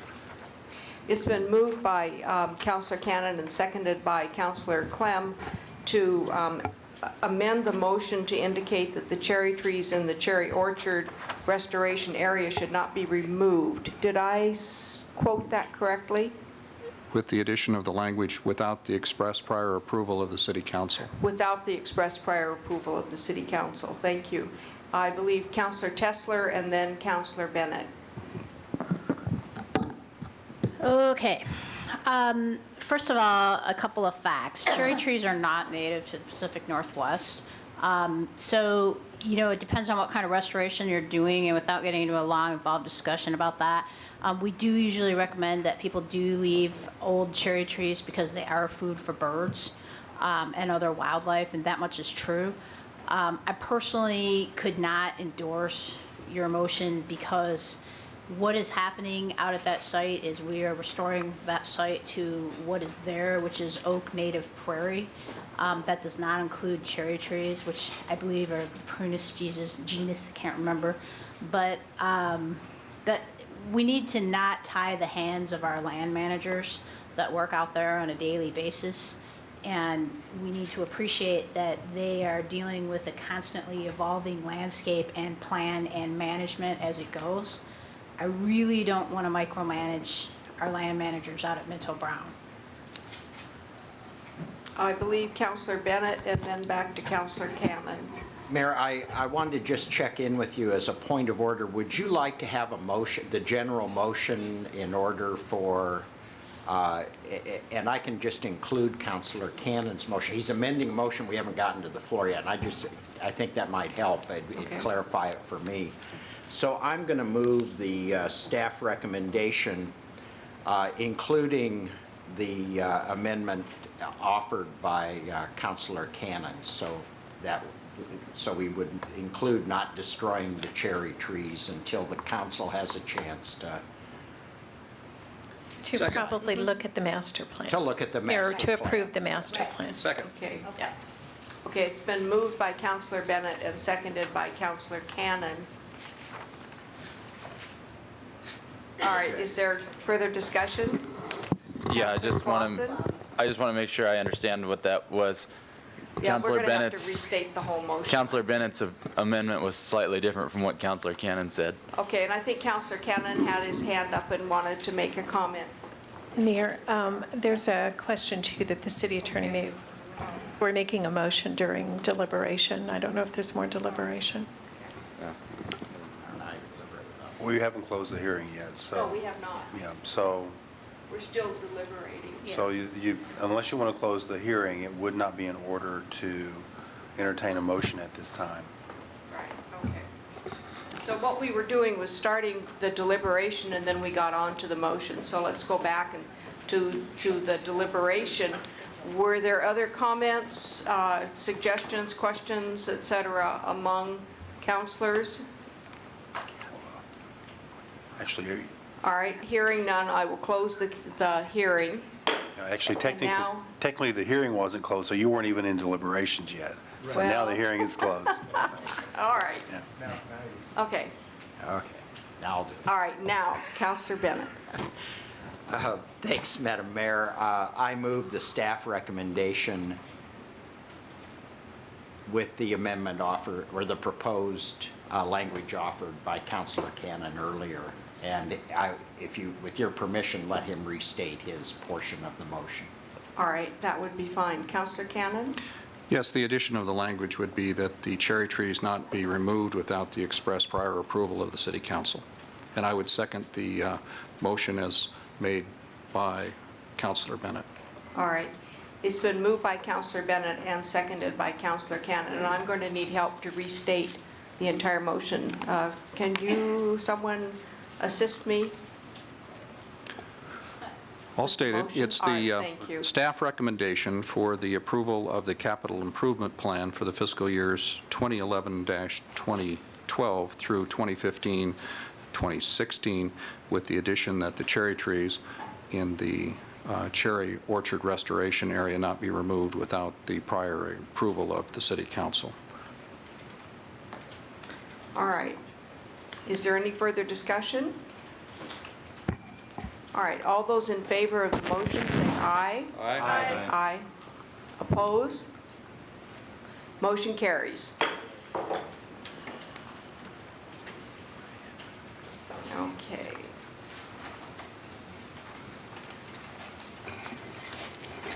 Now, the public hearing regarding Ordinance Bill 1511 is now open. Will the recorder please introduce it? The Salem City Council will now hold a public hearing for the purpose of considering Ordinance Bill Number 1511 relating to solid waste, creating new provisions, amending SRC 47.245. Thank you. Is there a staff report? Good evening, Mayor Peterson, councilors. My name is Brady Rogers. I'm the Neighborhood Enhancement Division Administrator for the City of Salem. I have a very brief opening report for this public hearing. On October 11th, 2010, a councilor motion was made to direct staff to review current ordinances regulating the delivery of unsolicited written material, and in particular, the ordinance enacted in Louisville, Kentucky. The ordinance you have before you tonight is a result of that review and based on that model. If enacted as written, it will restrict the manner of delivery of unsolicited written materials, requiring the personal delivery or secure placement by or on the front door or porch of a business or residence. Businesses or others not observing this requirement would be subject to a $250 fine per offense.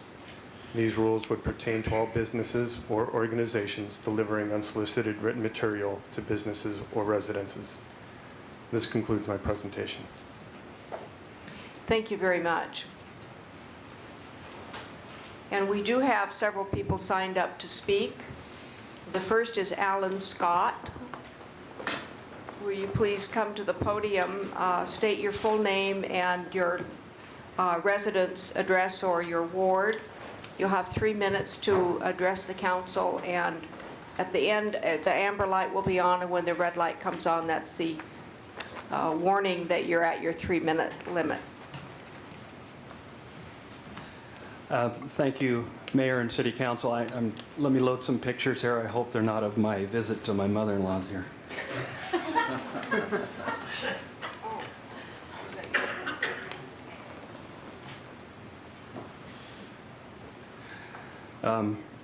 Again, my name is Alan Scott. I'm Chair of Northeast Neighbors, and I'm here in support of this unsolicited written materials ordinance. These pictures that you're going to see here are what I see in just a 2-block area of my neighborhood. Just to make sure that we all know what we're talking about.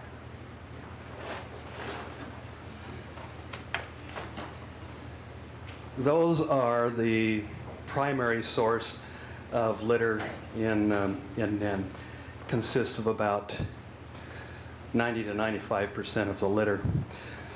You may hear that this is news for the neighborhood, but in one bag that I opened tonight, in these 2 pages, less than half is news. The rest of this page and all of this is ads. Okay?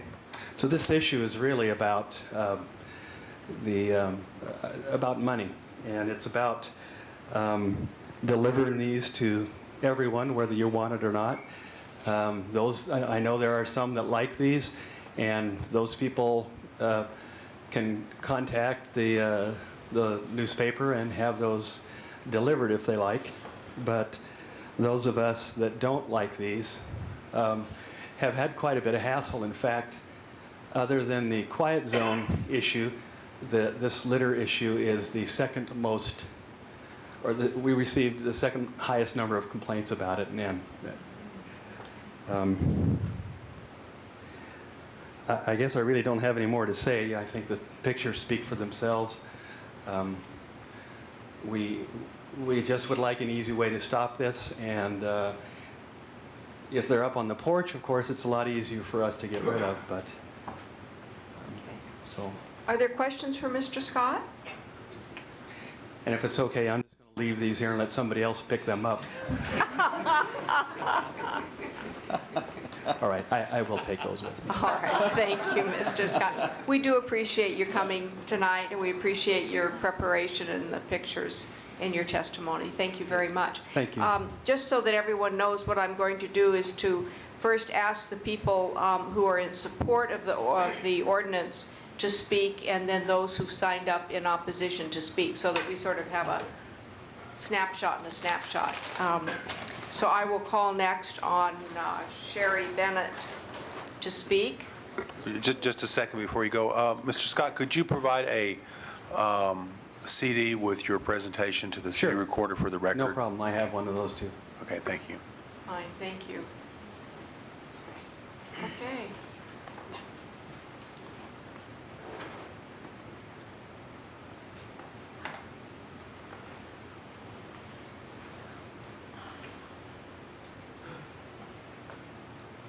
Welcome, Mrs. Bennett. You probably know the rules and the regulations here well. State your name and your address or your ward, and you have 3 minutes, and thanks for coming.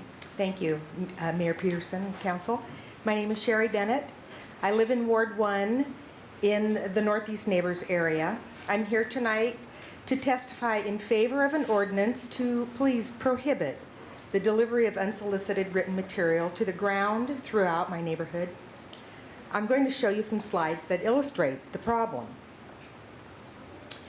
These photos are from Nen and the areas of Bush Park, South High, Nob Hill, Fairmont Hill, and the Grant neighborhood.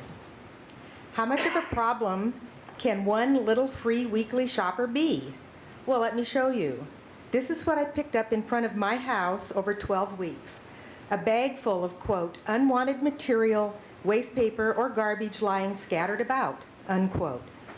That's how Webster defines litter, and that's what I call this. All from in front of one house. To compare, this is all the other litter that appeared in front of my house during the same 3 months, despite lots of pedestrian traffic. Some neighborhoods do not experience the unsightly regular littering that many of us have lived with for years now. Those lucky people live in gated communities, apartments, condos, or housing developments that prohibit the delivery of advertising shoppers tossed onto the ground, driveways, sidewalk, lawn, flower beds, or street. It also appears that some neighborhoods don't have this delivery method thrust upon them. Perhaps they have a high subscriber rate to the company that's responsible for this litter. I know about the free speech argument and ask you to not be cowed by any threatened free speech lawsuit. This is not about free speech. It's about circulation numbers and advertising rates based on circulation numbers. I'm not asking you to prohibit them printing as many of these shoppers as they want. I am asking you to curtail this delivery method. There are reasonable alternatives. This delivery method debases my neighborhood. Litter affects quality of life and respect for a neighborhood as much as graffiti, broken windows, junk cars, and unmowed lawns. Neighborhood morale suffers because this litter is relentless. It's a blight. This is an issue of time, manner, and place. The manner is throwing, and the place is on the ground. We would not tolerate this littering from any other source, and we should no longer tolerate it from the Gannett Corporation. It should simply be prohibited. Any delivery method that results in perpetual littering is unacceptable. Please act to end this practice of deliberate, regular weekly littering of my neighborhood. Let me say again, any delivery method that results in perpetual littering is unacceptable. Thank you. Thank you very much. We appreciate you coming. Are there questions for Mrs. Bennett? Yes, Councilor Nanke. More of a comment, but just as a former student of South Salem High School, I recognize a lot of the locations that are shown in those pictures. And I know within the last few years, there was a large public outcry about the amount of litter from the students of the school. And there was a big outreach effort from South Salem High School to clean up that area and really cut down on the amount of litter. And so I think now, with that in mind, this, I guess, corporate littering of the area is sort of I think there's more of an issue with it. And I think the fact, especially in this particular area, we really need to look at places like this that have had issues with littering in the past and something that we can easily prevent with legislation. I would definitely say that would be a positive.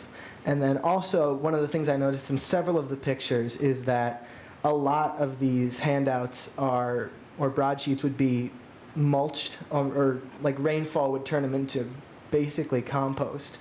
And a lot of people who are away for an extended period of time or don't get them immediately in heavy rainfall can just have a difficult to clean up pile of goo on their driveway or out on their lawn. So I think that's another major issue that we need to be looking at.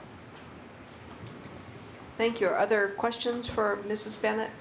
Thank you very much. Appreciate you coming. Richard Pine?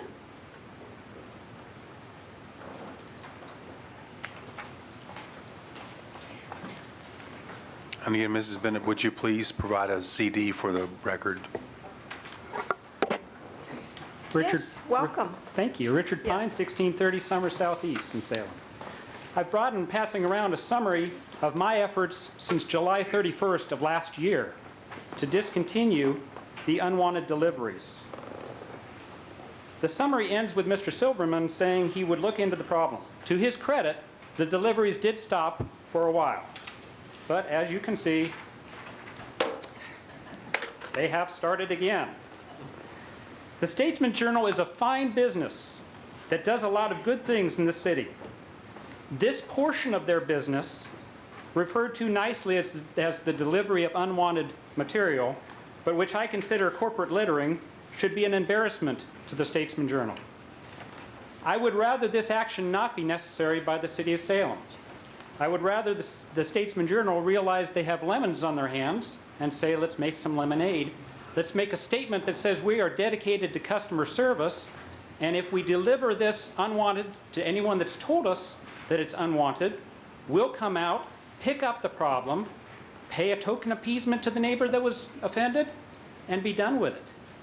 But based on the track record that you're reviewing that I've passed around, I don't anticipate that happening. Absent that kind of commitment by the Statesman Journal to fix the problem, I feel unfortunately that city regulation is a necessary step and ask you to favorably consider this resolution. Thank you. Are there questions for Mr. Pine? All right, thank you very much. Are these going to stay there? Hey, you forgot your pick. Thank you very much. All right, let's see. Leslie Paulson?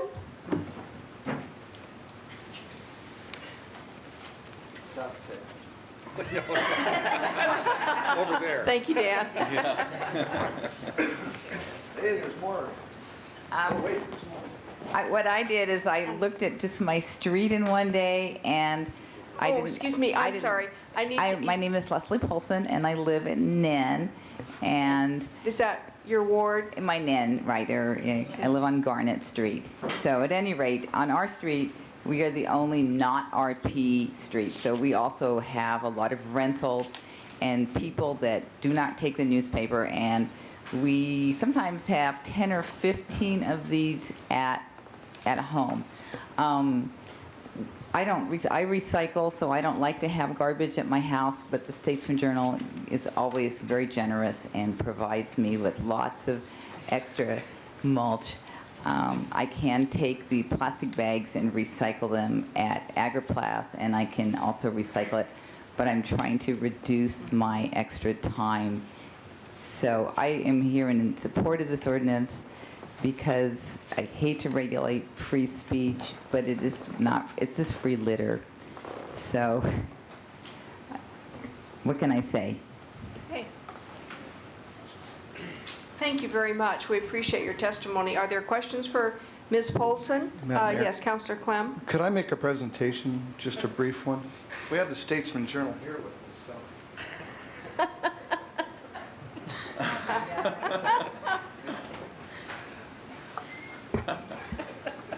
Thank you. I appreciate you keeping the floor of the council chambers clean. We're recycling. All right, we do have another person signed up to testify. Rich Ottensmeyer has signed up. Again, you please come to the podium, state your name and address or your ward, and you have 3 minutes. When the amber light comes on, your 3 minutes. That's a warning light, and then when the red light comes on, your time is finished. Thank you. Welcome.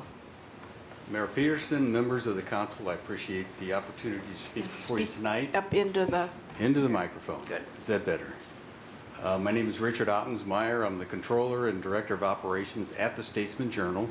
Steve Silverman, our president and publisher, is out of town and regrets that he cannot be here tonight. I'm speaking on his behalf and behalf of the Statesman Journal and Gannett. We publish a weekly newspaper that will be affected by this proposed ordinance. We certainly regret that our product has become an issue for you and for the citizens. Mandatory porch delivery would be an expensive additional effort that we hope can be avoided by improving our delivery procedures. We recognize we need improvement in the community to address the needs. We are making changes now as we speak. In summary, some of the things we have underway to address these issues: we have 2 additional staff people driving the streets to inspect the quality and the location of the delivery of the papers and picking up any misplaced papers that they see. We are going to more diligently hold our delivery agents accountable for their performance. We are going to institute penalty fees if they fail to discontinue to deliver to those citizens who have requested that we do not to deliver to their addresses. We are going to more quickly terminate those delivery agents for poor performance. We are replacing the highly visible red bags with a gray clear bag so it'll be less noticeable. We are going to put our local phone number of our office downtown on the outside of the bag and on the front of the Today weekly newspapers that we distribute. We've created new reports that collect citizen calls and repeat citizen calls that we will use to manage the delivery issues and their concerns. We've begun an experiment this week with select carriers to institute porch delivery so we can understand the impact on the time it takes to make delivery and then better define the additional costs that will be involved. Last week we delivered 34,000 of our weekly newspapers in the city of Salem. We received 15 calls regarding those deliveries. That is too many. We do want to improve. We are going to strive to improve. We hope by our actions to demonstrate to you that these changes and our constant monitoring, we can make sufficient delivery improvements to render the ordinance unnecessary. We ask you to give us the time to do so. Our weekly communities newspapers serve our readers and our local businesses. In this economy, an additional delivery expense for porch to delivery would weigh heavily on the local advertiser trying to reach their customers to deliver their message. We hope it is clear to you that we have heard your concerns and that we are trying to be responsive and responsible. Thank you. Thank you very much. Are there questions? I think I see hands over here. Councillor Dickey, and then Councillor Thomas, and then Councillor Cannon, and on this side, Councillor Nanke and Councillor Chesler. Thank you. Thank you for coming down. I guess one thing you said, this mandatory porch delivery, I just assumed that they were supposed to be on the porch. If it's not porch delivery, where right now, without this ordinance, without any expectations from us, do you expect your carriers to deliver those papers? They're directed that it be on private property and mainly in the driveway, if that's accessible. Yes, follow up. So not on the sidewalk? Correct. Okay. So normally, are your carriers aware of this issue that we are dealing with tonight? Do you know? I do not know personally how much aware they are of the ordinance that's under consideration. Okay, so because a couple weeks ago, we discussed this, it was coming down the pike. My neighborhood was littered Wednesday morning all over. I mean, I could have picked up 25 off of the sidewalks themselves, of just the shopper. So I wasn't sure if, there had been any mitigation that you have done with your carriers to this point. It is underway. We have added staff to improve our inspection on Wednesdays and Thursdays, to drive around the community to inspect the quality of delivery. We are holding them more accountable. We changed the color of the bags last week. We have enlisted already and signed up carriers to do test delivery for 3,000 addresses to see the impact it makes for the extra time to deliver to the porches. We have instructed our district managers, who manage the delivery force of over 200 independent contractors who earn their living doing this, while they also deliver other products, including the Statesman Journal and the USA Today and the New York Times. This is part of their income. They are going to be held accountable. We will be setting up new relationships with them contractually.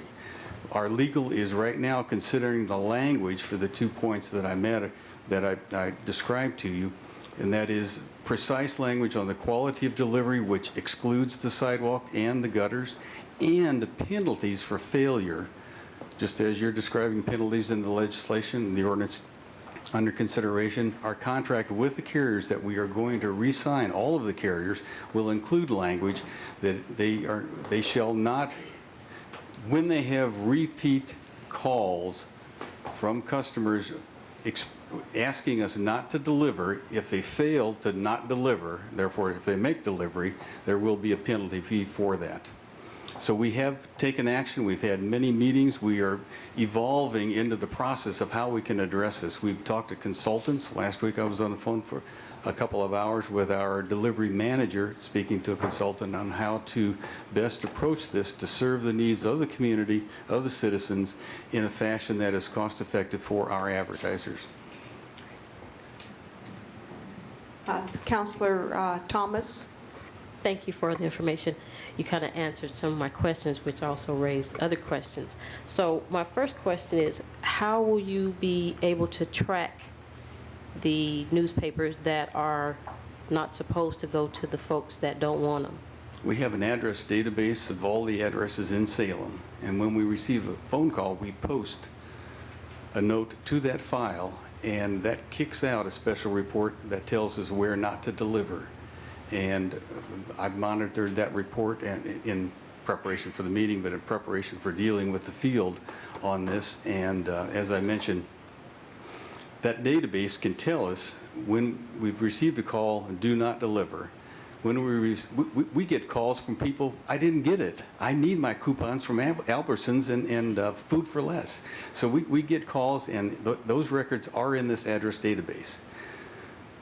Last week, we delivered over 34,000, and we did receive 15 calls.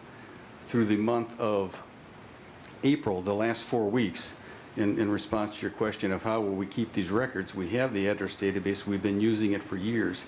I found 8 occasions where in the last 4 weeks, there were 8 calls saying, I've called you before to not deliver, and you delivered it again.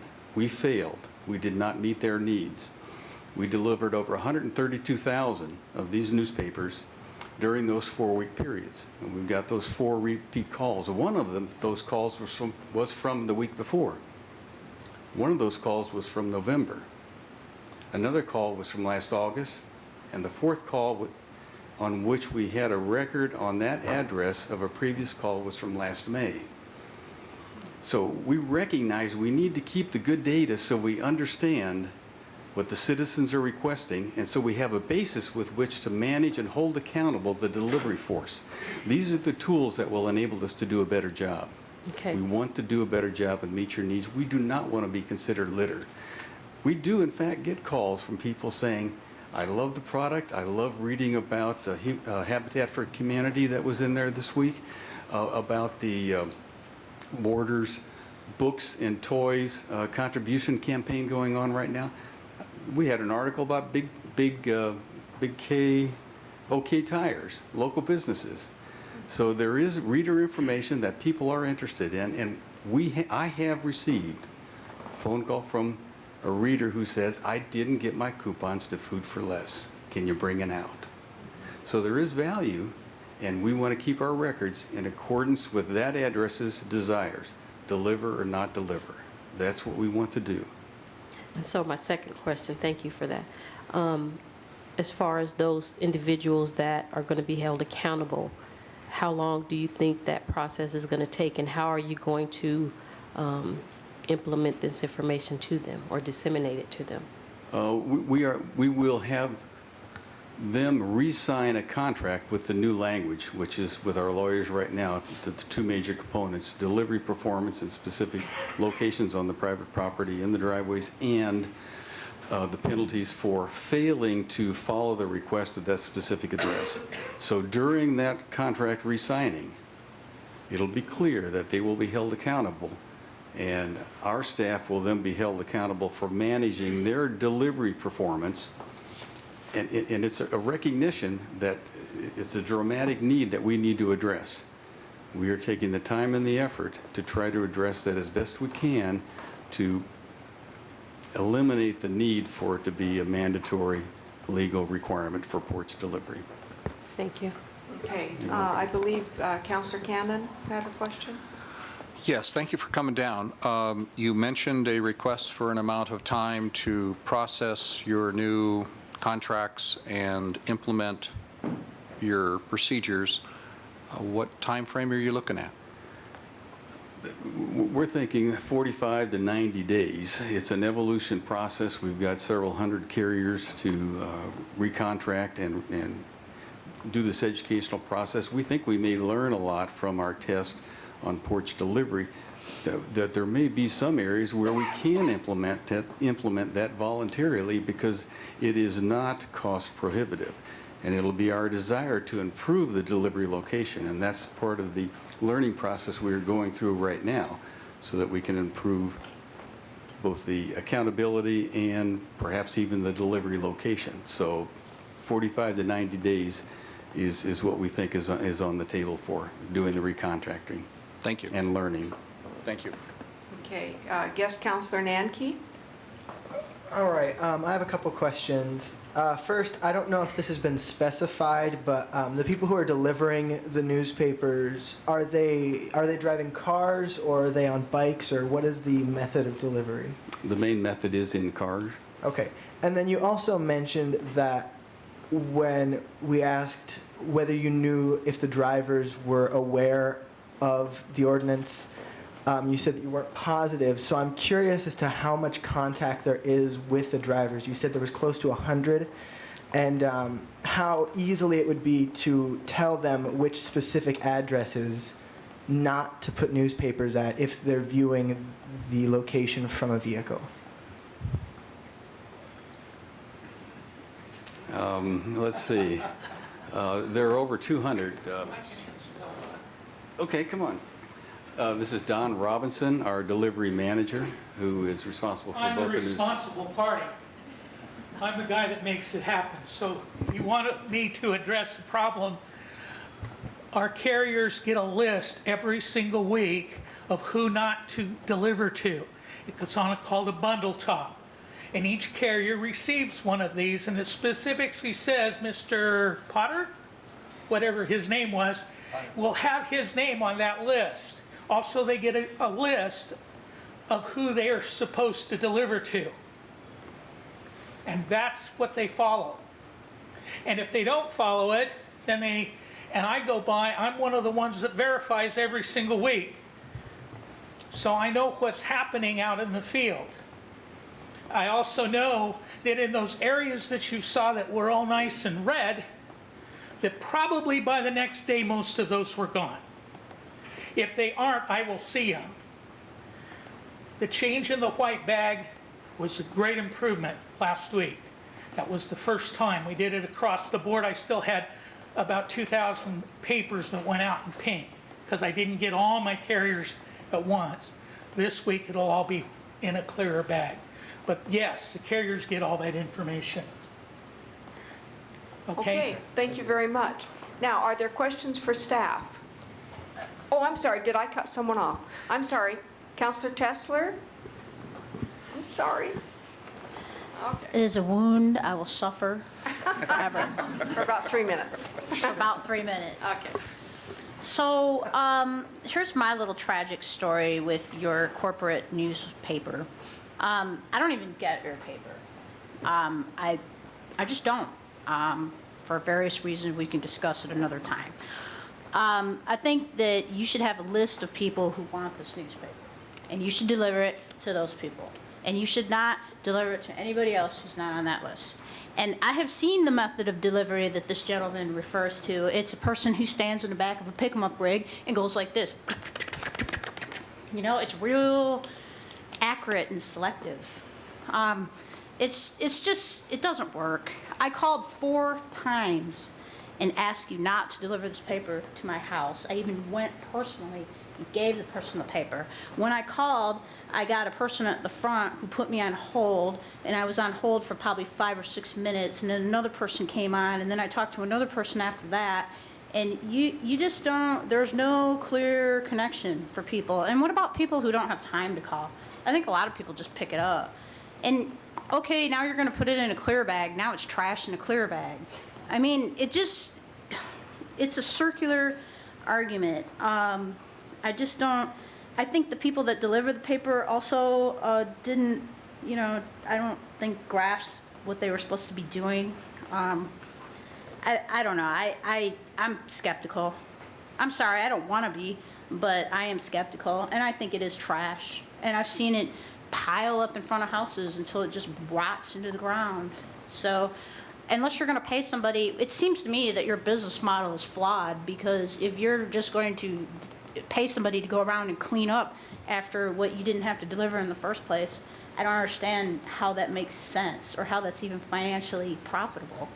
So I don't know. I just think you should have a list, and that's it. I think you should not indiscriminately deliver this thing. One point you made was the telephone. We recognize that our telephone system could be improved, and we specifically added to the to-do list to put a local phone number, and you'll be calling Shirley to speak directly to Shirley downtown about your concerns with the newspaper. That phone number will be on the outside of the bag, and it will now be on the front of the weekly newspaper itself.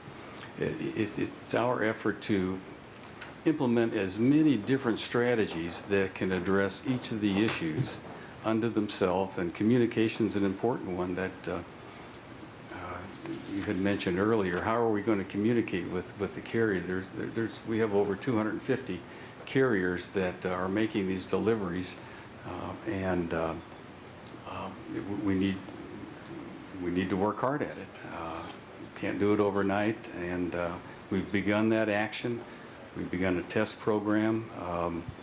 We're working on the contracts. We recognize there's a need, and we are trying to achieve that. Our advertisers have asked us to make these deliveries, and they're willing to pay us to do that. They need a method that's cheap, that's economical, to reach very specific local areas. They can't buy the TV station. They can't even buy the Statesman Journal, but they can buy their community.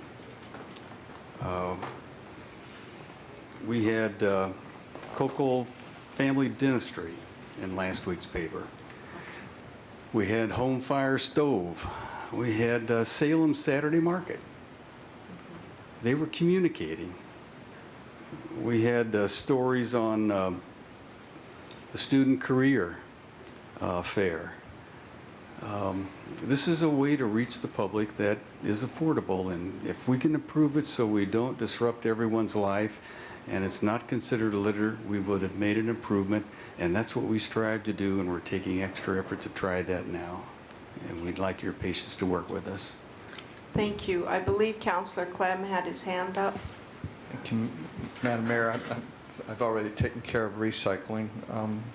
Thank you. with your reporter earlier. Sir, I'm just trying to think of simple and low cost.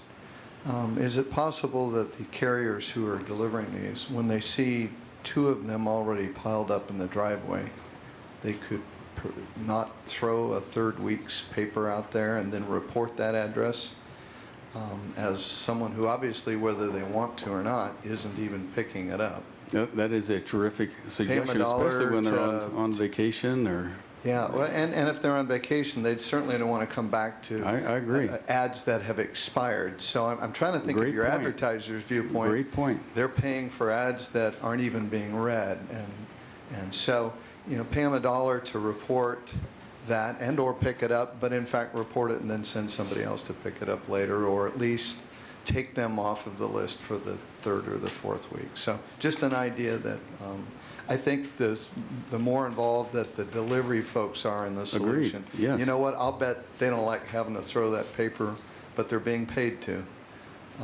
Let's pay them to report where the paper's not being picked up and then take an active role in cleaning up that list. I like that. Okay, thank you. Okay, I believe Councillor Dickey and then guest Councillor Nanki, but I'm also going to take the prerogative to say that there are many other items on the agenda this evening. So unless you are, I will have you speak, but otherwise I would like to be able to close this hearing. But I do want to give you a chance, Councillor Dickey. Thank you, Mayor. I guess because I take the paper, and I also had the same problem with having to call many, many times. We were getting the paper and the Wednesday thing. But I'm wondering, it sounds like, I think in the Wednesday thing, it's all information that is also included in the regular Statesman. Not Is it- always. it's It is common, different? but it's not always. And we try to slice it and focus it to the local community that Okay, it because goes in. We have in 5 my- different slices. In my subscription, I also get the Salem weekly, the each week thing for my area, as well as many ads. And I guess I'm just wondering, would you just pick these people up as subscribers if you didn't do this? It's $4 a week to take the paper. It's not extremely expensive. Would these people just not take the paper and not get their ads if you didn't give it to them for free? A good majority, the answer is yes. All right, guest Councillor Nanki, did you have something else to add? Really quick, just an extrapolation on Councillor Clem's comment about newspapers piling up. One of the big issues I can see is that if someone is away on vacation, they have newspapers piling up in front of their driveway, it's a really good signifier that they're not home. And that can really contribute to someone seeing that house as a potential place to break into. And so I think that some regulations put in place to prevent the newspapers from piling up if there's 2 in the driveway already would be extremely beneficial to prevent that from happening. Thank you, Madam Mayor. Okay, thank you very much. And thank you for coming and testifying and for your preparation for this evening. You're welcome. Thank you very much. And now I'll ask, are there questions for staff? Hearing none, the public testimony, the public hearing is closed. Councillor Bennett, would you like to make a motion Yes. on this item? Yeah, thank you, Mayor. Mayor, I move that we continue this public hearing for 90 days, keeping the written record open. Second? It's been moved by Councillor Bennett and seconded by Councillor Cannon to keep the public hearing open for 90 days.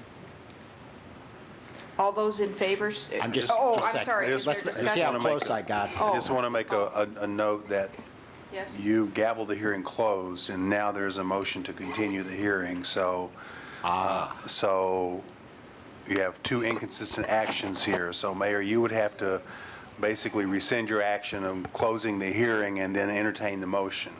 All right, I'll rescind my action of closing the hearing now. Now. All right.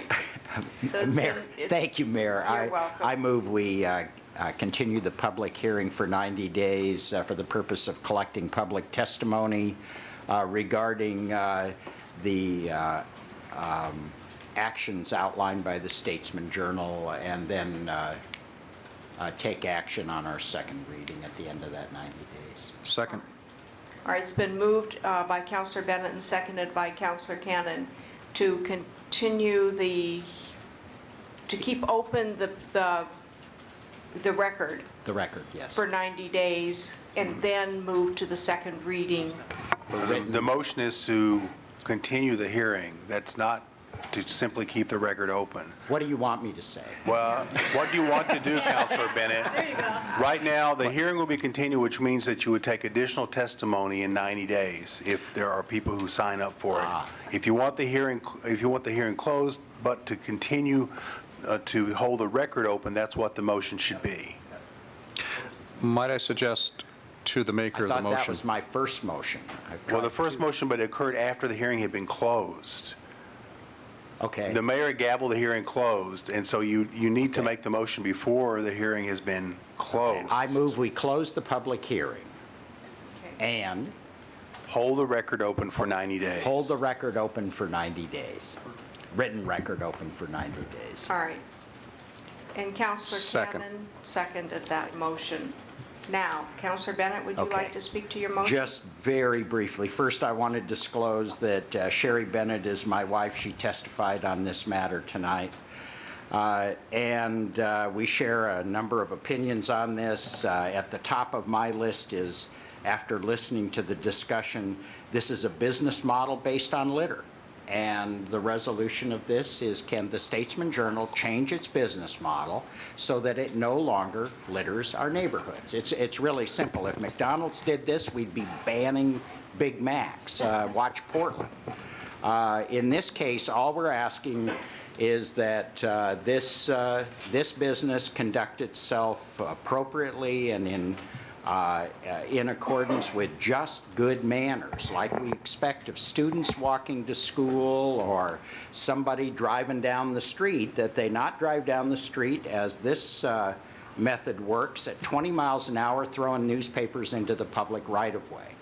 That's all we're asking. So that's what I'd like to have happen as a result of this. And I have great faith in the publisher and president of the newspaper to take a real run at fixing this problem. I feel very confident after talking with him that he is going to make every effort to make this stop. And I'm very pleased that he's taking that effort. And I think we ought to give him 90 days to do it and talk about this issue again.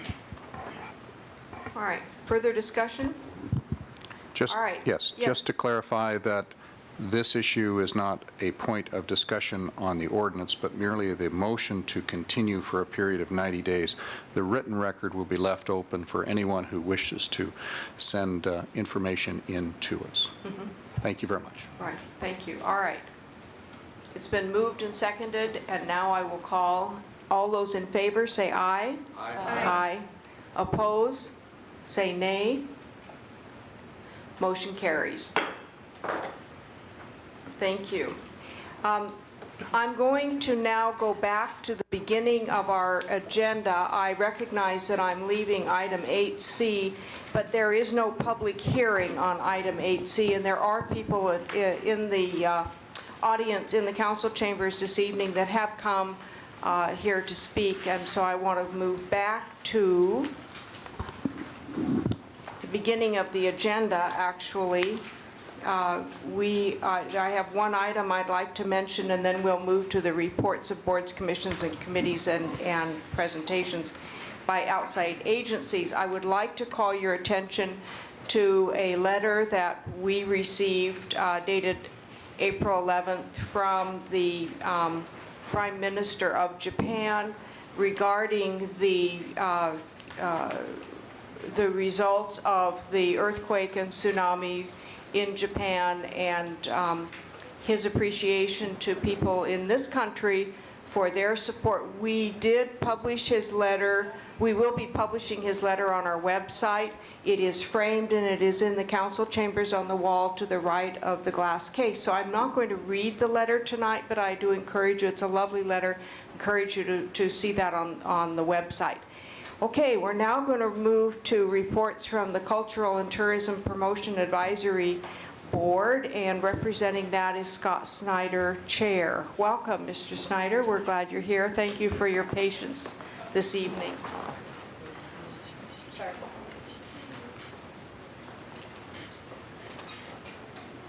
And I recognize that counselors may need a little stretch break here, so I apologize and just give you time to do that as you need to, but we'll go ahead and begin your testimony.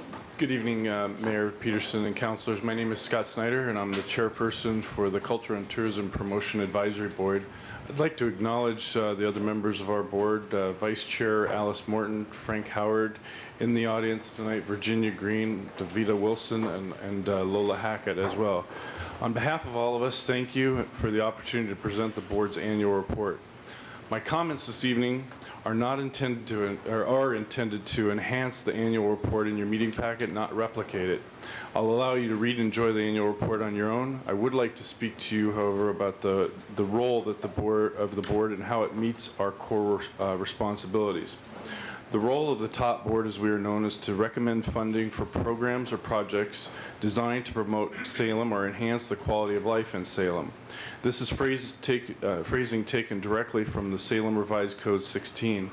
Additionally, the board is tasked with encouraging the development of a unified approach to the promotion of Salem, especially among those organizations receiving funding support from transient occupancy tax, recommending an annual budget to implement those activities, and reviewing and making recommendations on the performance of contractors funded by TOT.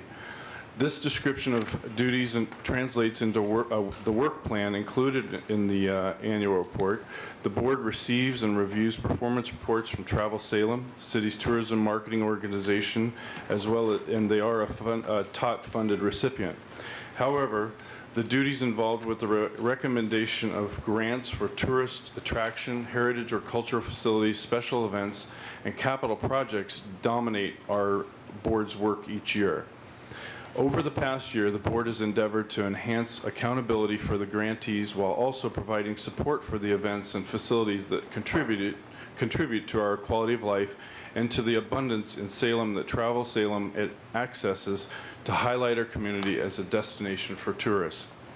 During the year, the board recommended and the City Council approved a change to the TOT financial policy that would, in the board's view, help to stabilize funding for the heritage, tourism, and cultural facilities. Those facilities play an important role in the perception of tourists as well as our community members regarding the beauty, vitality, and diversity of Salem. The changes to Policy C1 and to the grant application criteria for special events are also intended to enhance Salem's vibrancy and its weekend and after-hours life. These recommendations are indicative of support for the heritage, tourism, and cultural facilities and event operators and are balanced with equal emphasis on ensuring that Salem gets the biggest bang for its TOT buck. Improving the competitive grant process, increasing accountability for outcomes, and compelling greater collaboration amongst TOT funding recipients were part of the board's work effort during the past year and will continue to be a focus in the upcoming months. As you know, the recession negatively impacted TOT revenues despite the efforts of Travel Salem, the Salem Conference Center, local lodging establishments, TOT grant funding recipients, area event promoters, and many others in the community that helped to positively drive the economic impact of tourism for Salem. The board continues to be concerned about ensuring that Salem's tourism promotion activities achieve the best possible result even in tenuous economic times. An innovative and effective destination marketing organization is an investment that we must support to help the overall recovery of TOT revenue. Despite these challenges, please let me be clear that TOT continues to provide a tremendous benefit in our community. You've seen evidence in the slides that are cycling during my comments to you. The benefits of TOT funds are evident when activities at the conference center overflow parking, when Riverfront Park is filled with families from the splash fountain on the north end to the playground on the south end of the park, when national softball tournaments at Wallace Marine Park keep players, their families, and city staff running from literally morning until night, when cultural diversity is celebrated and honored with festival and dragon boat races each summer, when a performance is sold out at the Elsinore Theater, and during so many other activities and events, big and small, that provide opportunities to explore and be entertained or enlightened. Moving forward for the TOT Fund and recapturing the financial momentum of a few years ago will require the cooperation of the advisory board, yourselves, the current and future TOT funding recipients, Travel Salem, the Conference Center, and many others in our community. It may require rethinking how TOT funds are utilized to support the outcomes defined in Chapter 56 of the City Charter and Salem Revised Code 16. It will also require the willingness to invite diverse opinions about what has worked in the past and new ideas for the future. Thank you for your time, and I'm available if you have any questions. Thank you very much, Mr. Snyder. We appreciate your preparation and your presentation, and the slides are wonderful. Are there questions tonight for Mr. Snyder? Oh, well, thank you very much. We appreciate your work. All right, our next speaker will be representing the Salem Park and Recreation Advisory Board. Presenting their annual report is Wendy Piper. She's Vice President of the Salem Parks and Recreation Advisory Board. Ms. Piper, welcome. We're glad to see you this evening. Thank you. State your name and address, and you have, is there a 3-minute? 5 minutes. Thank you, Mayor. Wendy Piper with the Parks and Recreation Advisory Board, and thank you for waiting long for our reports. I appreciate that. I'll briefly describe what our duties are for you. We're set about to recommend and advise the Council, Planning Commission, and other bodies, groups, or officials on all matters referred to it, to act in the role of community catalyst in the formation and achievement of a comprehensive community-wide parks and recreation system and programs to serve the horticultural, environmental, historical, cultural, and leisure needs of all the city residents, to make and issue reports respecting its studies, research, examination, and other activities to the Council as may be required by Council. Some of the highlights from this year, oh, and I should point out, we do have another board member. I just found him. Rick Retzman is one of our newest board members over here. We had a couple of others earlier, but they've left, so we're it. The highlights of our 2010 accomplishments were recommendations to the City Council on the Minto Brown Island easement and spending plan, endorsement of the Lone Oak Park development, we supported ongoing successful partnerships for operations in city parks, including A.C. Gilbert's Discovery Village, Friends of Deepwood, Riverfront Carousel, and the Salem Art Association. We also supported the Salem Parks Foundation efforts to expand resources and offer neighborhood park grants.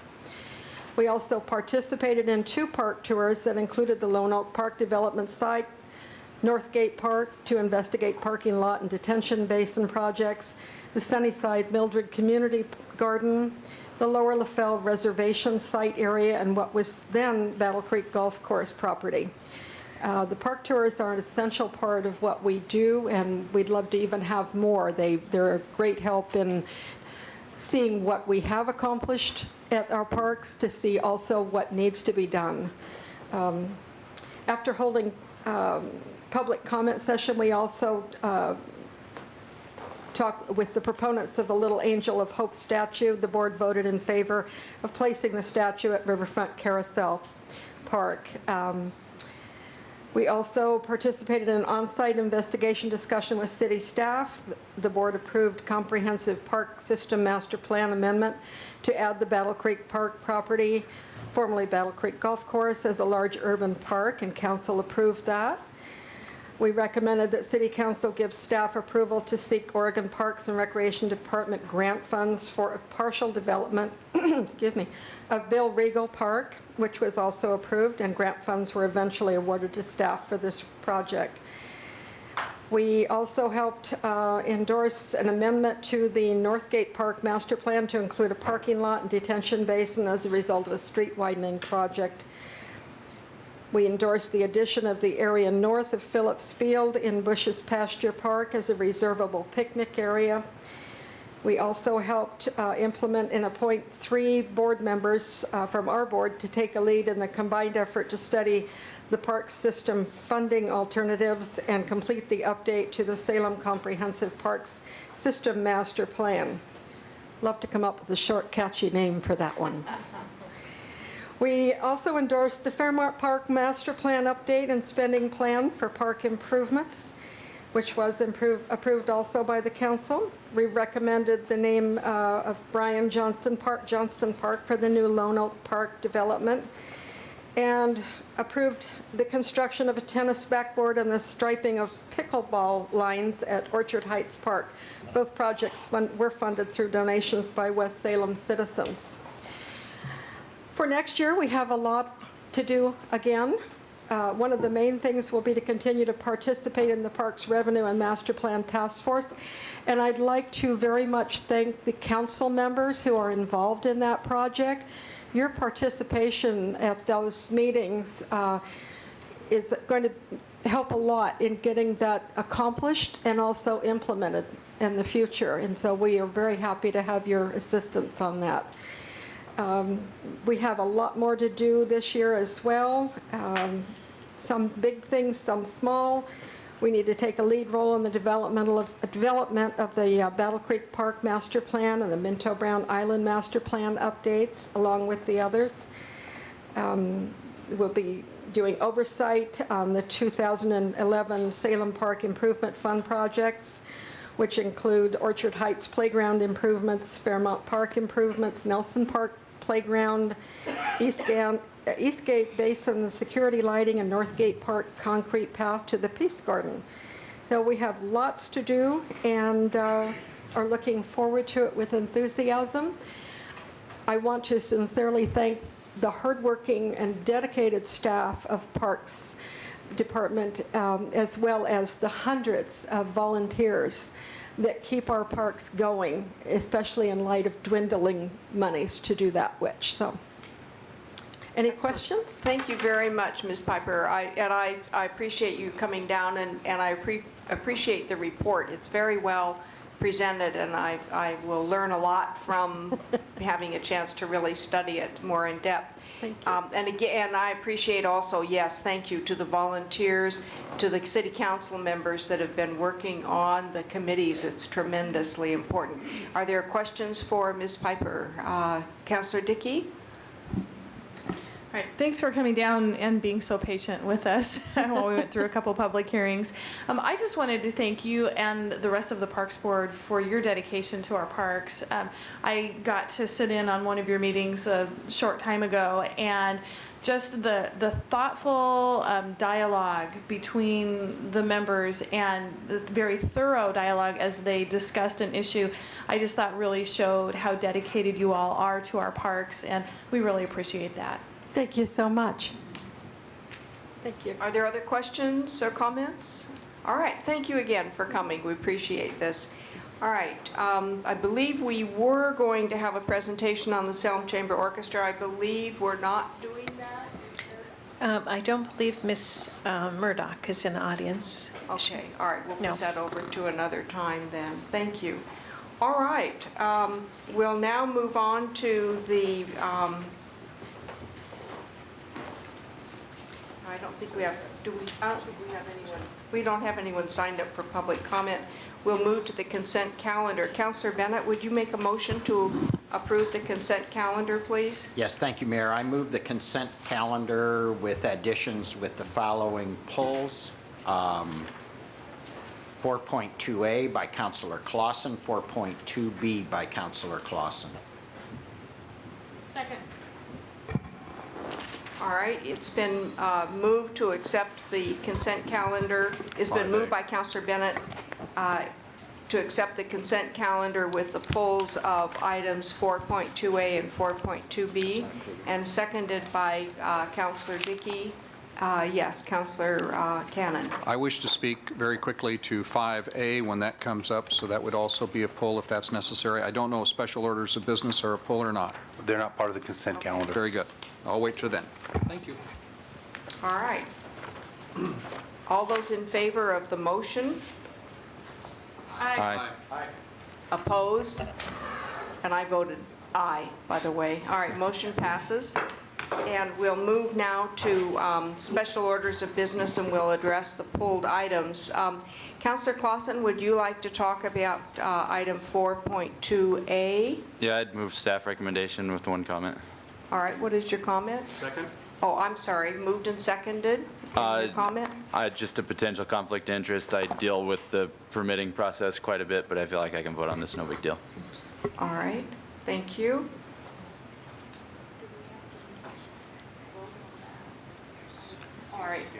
All right. Okay, it's been moved by Councilor Clausen and seconded by Councilor Cannon to accept staff recommendation to pass the resolution. All those in favor say aye. Aye. Aye. Opposed? Motion carries. Councilor Clausen, would you like to address item 4.2B? Yeah, sorry, I got a couple of boring polls. That's okay. This one says it has to do with Salem Kaiser Public Schools. I work there.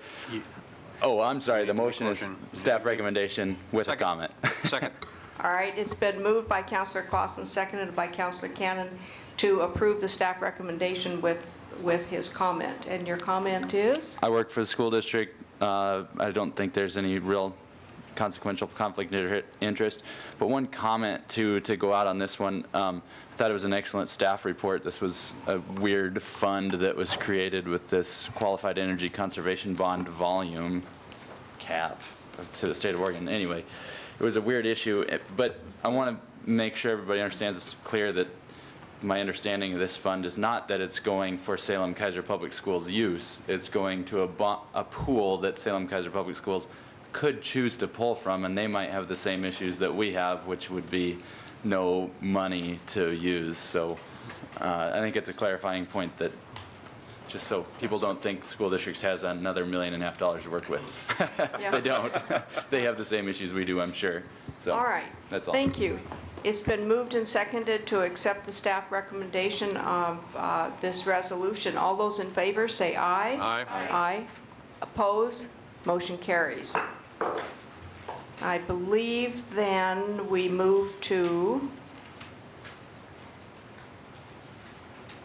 do you want to speak, Councilor Cannon, to your item 5A? I'll move staff recommendation. Second.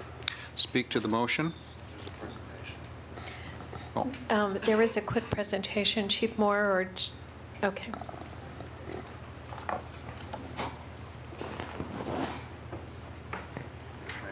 Oh, I see, yes, I see. I'm sorry, I apologize. Chief Moore, thank you for being here. Thank you for your patience this evening. You have a presentation with regard to domestic violence response team. That's correct. Jerry Moore, Chief of Police, Mayor, Councilor, thank you for allowing us some time today. You know, I often get up here and I'm pleased to speak about the actions of my police officers, but tonight I'd like to showcase another part of our police department, which is staffed by two civilian employees and a cadre of volunteers that assist. As you know, tonight we're going to ask you to approve a grant request, but I'd also, while we're here tonight, I'd like to tell you about our domestic violence team, which in 2010 was one of just 15 agencies in the world that was featured at the International Chiefs of Police Conference. And tonight we're going to show you a video that was presented there. It's actually my pleasure to introduce Deputy Chief Steve Belshaw, who was one of the creators of the domestic violence team, and our domestic violence coordinator, Emily Collins, who's sitting over there. And they're going to speak briefly about the team, and then we will get on with the video. Thank you for your time.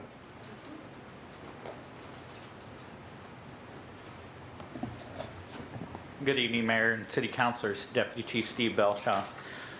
On June 2nd, 1994, while her 4 children were in the next room, Michelle Candelaria was brutally stabbed to death, her body rolled into a carpet and hidden in a garage.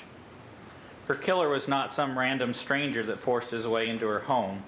Her killer was a man that she had committed to spend the rest of her life with, the man who had promised to always love and protect her husband.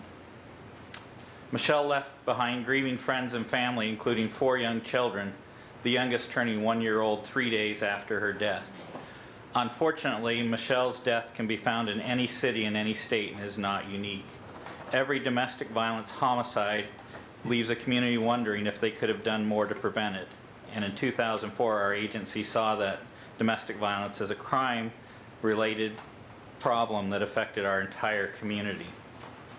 In 1997, we wrote a violence against women Act a grant proposal to hire a full-time domestic violence victim advocate who would respond to the scene with officers to offer immediate support to the victim at the time of police contact. This was the first project of its kind. No other agency had a civilian victim advocate that would respond to the scene of a crime. The ultimate goal was to provide victims with the necessary tools and resources needed so they could break the cycle of violence in their household and heighten victim safety and encourage offender accountability. Advocacy services were offered to victims of domestic violence, sexual assault, and stalking. The first advocate was hired in March of 1998. Today, our advocate program is staffed full-time, grant-funded by Emily Collins, our coordinator, and a half-time paid assistant. The program is supported by 18 highly trained volunteers that give of their time to respond 24/7, 365 days a year to the scene of officers with women in crisis. Since its inception, our advocates have provided services to over 6,100 victims of domestic violence. Our domestic violence calls, when we started this program, made up about 9% of our total calls for service. About 9% of our officers' time was dedicated to domestic violence calls. Currently, we have less than 5% of our calls for service are related to domestic violence. In 2004, 71% of our cases were prosecuted by the DA's office. Now, today, our calls, over 85% of our calls are prosecuted. Between 92 and 2004, the Salem Police investigated 26 incidents of domestic violence-related homicide that claimed 27 victims. The City of Salem has not had a domestic violence-related homicide since 2004. Statewide, in 2010, Oregon had 71 domestic violence-related homicides with 51 victims and 21 suspects who killed themselves or were killed by law enforcement. In 2011, we've had 14 domestic violence homicides with 10 victims and 4 perpetrators. We're proud of the efforts our officers and our advocates have done, and the word is spreading. Our other agencies have begun to form similar teams. In the last 2 years, Hillsborough, Marion County, Yamhill County, and Newburgh-Dundee have formed similar teams. We would like to thank the mayor and the council for their support in allowing us to continue to apply for grants to fund this incredibly important program that impacts the lives in our community. We are also proud to have our team recognized by the International Association of Chiefs of Police as an innovative program in law enforcement for 2010. The IACP has over 20,000 members in over 100 countries. The conference last year in Orlando was attended by over 14,000 chiefs, each one which received a copy of the video you're about to see.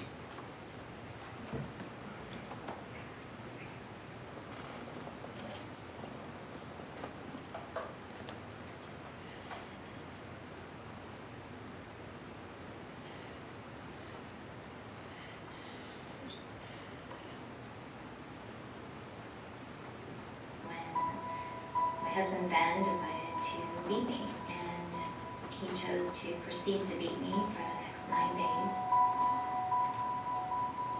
I had many broken bones. I had broken nose, ribs. I had brain injury from the extent of him hitting my head and all the way to the bottoms of my feet.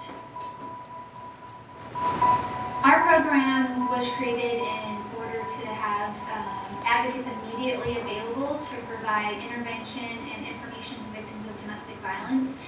So in essence, when our officers are out on scene and they're going to make an arrest, they will get one of our advocates out on scene. Our advocates are available 24 hours a day, 7 days a week, in an effort to provide immediate information to victims, let them know what resources are available in the community, hook them up with our local nonprofit Mid-Valley Women's Crisis Service if they need to get in a safe house.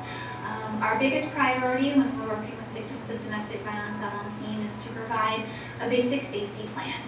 The domestic violence response team advocates are able to help folks get connected with us that need it for maybe longer term services, and we're able to help provide those immediate crisis response after they've been seeing someone, and then also to give them more long-term support groups, ongoing counseling, shelters, advocacy, all those different types of programs. Salem Police Department is constantly looking at ways we can improve service and how we can get the most use out of our officers and to free up their time. So one of the things we looked at in 1999 was how many calls for service involved domestic violence. So we saw that about 9% of all of our calls for service were domestic violence related. So we found out that a lot of our cases weren't being prosecuted because the officers would respond, arrest the suspect, and he would end up going to jail, but the victim was left without any services, and there would be 3 or 4 days before an advocate ever contacted that victim, and so they would change their mind and then disengage themselves from the prosecution process. We found by providing that immediate service that the victims are much more cooperative and stay engaged with the system. Explain to you what's going to happen now, what your resources are, and maybe everything. With our volunteers and our staff members, we respond to about 600 and 650 victims every year of domestic violence. About 550 of those victims we respond directly on scene, and then we serve about 100 victims in an outreach manner, which means we have victims calling into the department who are seeking services, or we have officers referring victims to us who maybe they didn't have enough to make an arrest, but they know that that victim could use that information, could use those resources, could really use that advocate's help.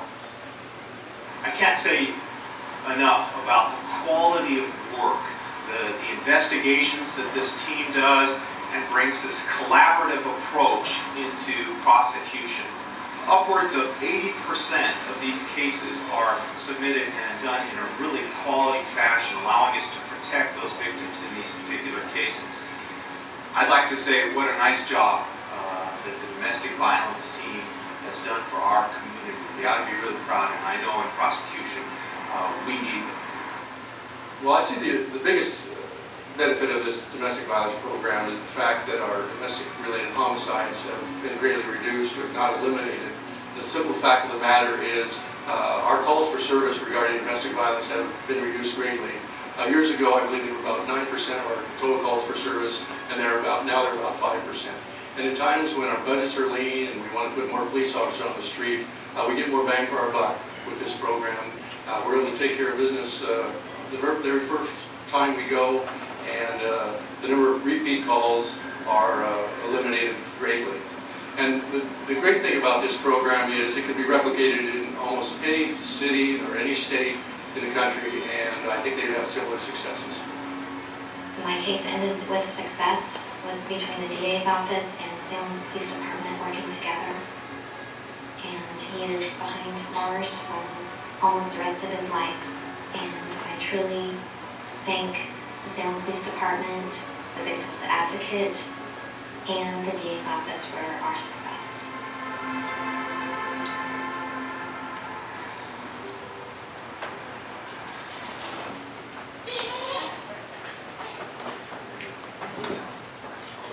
Thank you very much. That really was a stirring video, and we appreciate your presentation. Did you have something more?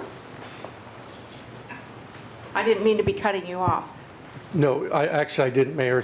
We appreciate the time. I know it's been a long meeting, but I think this is really a program that we felt should be showcased, and to say I'm very proud of them, our advocates and our coordinator and Deputy Chief Belshaw would be an understatement. So thank you for your time. Well, thank you very much, and I really value the program. I remember going through the Citizen Police Academy and getting to know some of the women that were volunteers at that time in the Victims Assistance Program, and I was able to hear from them just what they were seeing when they went out there, and I could tell it was a very important component of our public safety. So thank you very much. Thank you. Thank you to the staff. Mayor, we have a recommendation to allow us to apply for and receive the money for a grant for this program. Okay. So we need a motion. All right. I did. Councilor Cannon. I move the staff recommendation. Is there a Second? Second. It's been moved by Counselor Cannon, seconded by Counselor Thomas to approve the staff recommendation to apply for the grant for the Victims Assistance Program. All those in favor say aye. Aye. Oh, I'm sorry. Oh, discussion. I'm sorry. Is there discussion? No, all right. Now, all those in favor say aye. Aye. Aye. Opposed? Motion carries. Thank you. Okay, see where we are on this. I believe we have no unfinished business. Would any of the councilors like to address information reports? We're at 7A, B, and C. Councilor Dickey, were there other hands up? Okay, Councilor Dickey. Yeah, thank you, Mayor. I had a question about 7C, the allocation for design and fabrication of entranceway signage. I don't know who. Yes, Mrs. Knox will answer that question. Okay. First, I just wanted to, because the map in here wasn't super clear to be able to tell where there are existing signs and where the signs are going to go. So I'd like a little clarity on exactly how this process will work. And then specifically, I know we have areas where we have entryway signs that are old and tired. They may be much larger than what you're planning on putting in. We going to be putting shiny new signs next to old faded signs? And how's that going to work? Can you just kind of walk me through that? Good evening. My name is Courtney Knox, and I work in urban development, and I'd be happy to provide some more background and information on it. I apologize for the quality of the map in your report.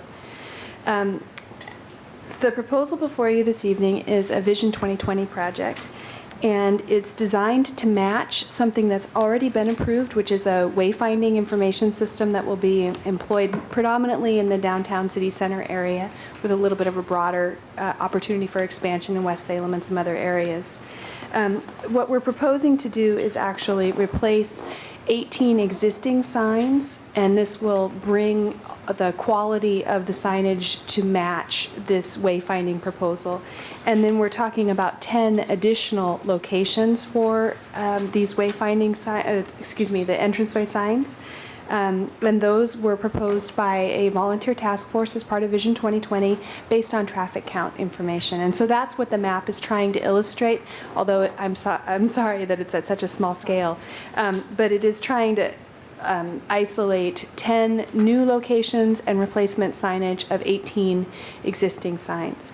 I can explain to you a little bit in more detail about the 10 new sign locations if you wish. I can give you rough coordinates for where we think they will be.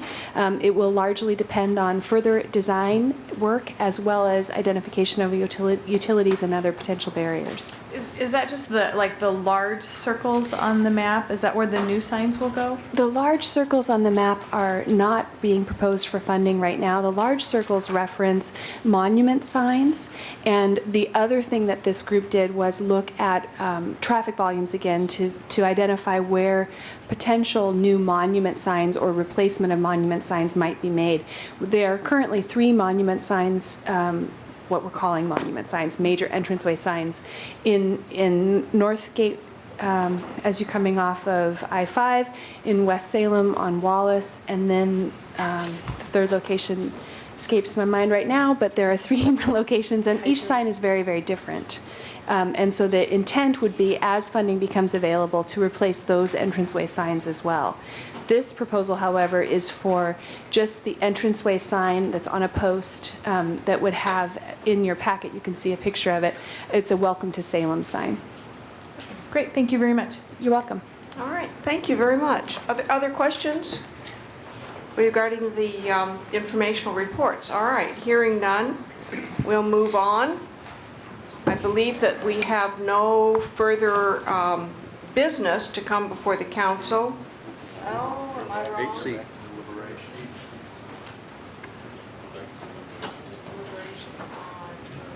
Oh, I'm sorry. We're back to deliberation on item 8C, the noise ordinance issue.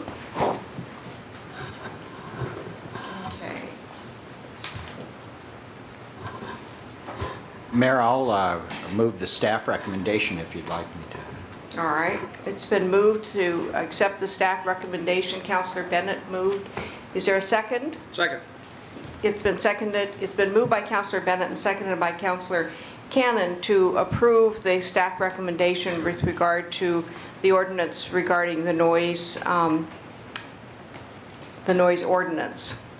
Right? Yes. All right. Is there discussion? Counselor Tessler and then Counselor Bennett. I'm sorry, Counselor Bennett? Yeah, Did you have your hand up first? Oh, I'm sorry.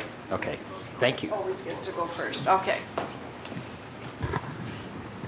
Thank you, Mayor. I just wanted to double check that the staff recommendation includes all of those amendments that were proposed at our last reading on this, as well as an amendment proposed by public utilities and franchisees dealing with maximum noise Yes, level. Mr. Rogers, would you like to respond? Yes, that would be correct. The 8 amendments from the previous hearing on April 11th are engrossed in the bill, and then the motion to include the utility work. And then I have one question, if I may, for Brady. Brady, I was at a meeting the other night, and I had it posed to me, I go out into my yard during the day and turn on my circular saw, and it makes a whole bunch of noise. Can I be, and I let it go for 10, 15 minutes, can I be cited? Under the current ordinance, the use of domestic power equipment for a purpose like that would be exempt. Same with leaf blowers and all the other noisy equipment, lawnmowers, the whole shebang? All domestic power equipment is listed. Great. Thank you very much. Okay. All right, Counselor Tessler? Wow, that was a big relief because that's the scene at my house every weekend. So, not the leaf blower. But I see some people in the audience here tonight, and I think I know why these people are here. And I would say to the entertainment sector that is here tonight that you should not despair, because we have a plan, and that plan includes possibly in the future, in the near future, looking at something called an entertainment zone downtown, which I think is going to be a lot more helpful to your cause. So this issue is sort of a branch on a big tree, and we're going to look at the trunk. We're going to be getting at the trunk, and I think the entertainment zone is going to be more of interest. I would ask you to please stay posted and keep up with council, because that will be coming to council, and we will be discussing that in the near future. So do not despair. All right, all those in favor of the motion to accept the staff recommendation, say aye. Aye. Aye. Aye. Oppose? Motion carries.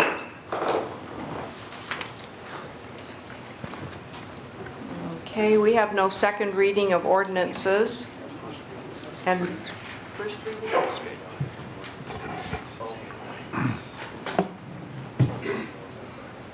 Okay, we have two ordinances for first readings. Would the recorder please read the ordinances? Ordinance Bill Number 1611, vacating a portion of Fisher Road Northeast, right-of-way, north of Market Street Northeast. Okay. Madam Chair? Yes. I did not participate in the February 28th, 2011 hearing, therefore I will not participate and will abstain from this proceeding. Okay.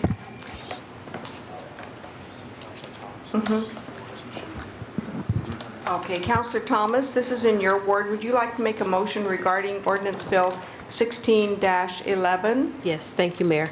I move staff recommendation. Second. It's been moved by Counselor Thomas and seconded by Counselor Bennett to accept the staff recommendation. All those in favor? Excuse me, is there discussion? Okay, all those in favor say aye. Aye. Aye. Oppose? Motion carries.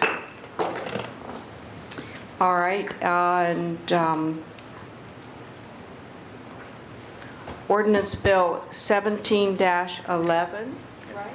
Okay. Would the recorder please read the title? Ordinance Bill Number 1711 relating to land use applications, amending SRC 300.720, 300.1100, and SRC 300.1110. Okay. Councilor Bennett, would you make a motion regarding Ordinance Bill 1711? Yes, thank you, Mayor. I move the staff recommendation. Second. It's been moved by Councilor Bennett and seconded by Councilor Camden to accept the staff recommendation. Is there discussion? All those in favor of the motion, say aye. Aye. Aye. Aye. Oppose? Motion carries. Okay, we have no second readings of ordinances. Comment?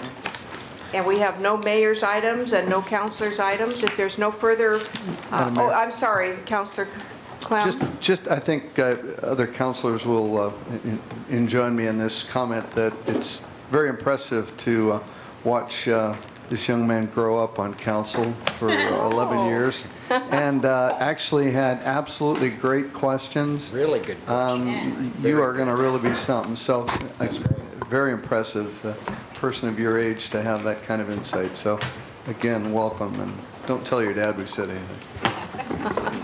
Thank you for saying that, Councilor Clem. It is true. I was observing you. Thank you for being here tonight. All right. If there's no further business to come before the council, we are adjourned.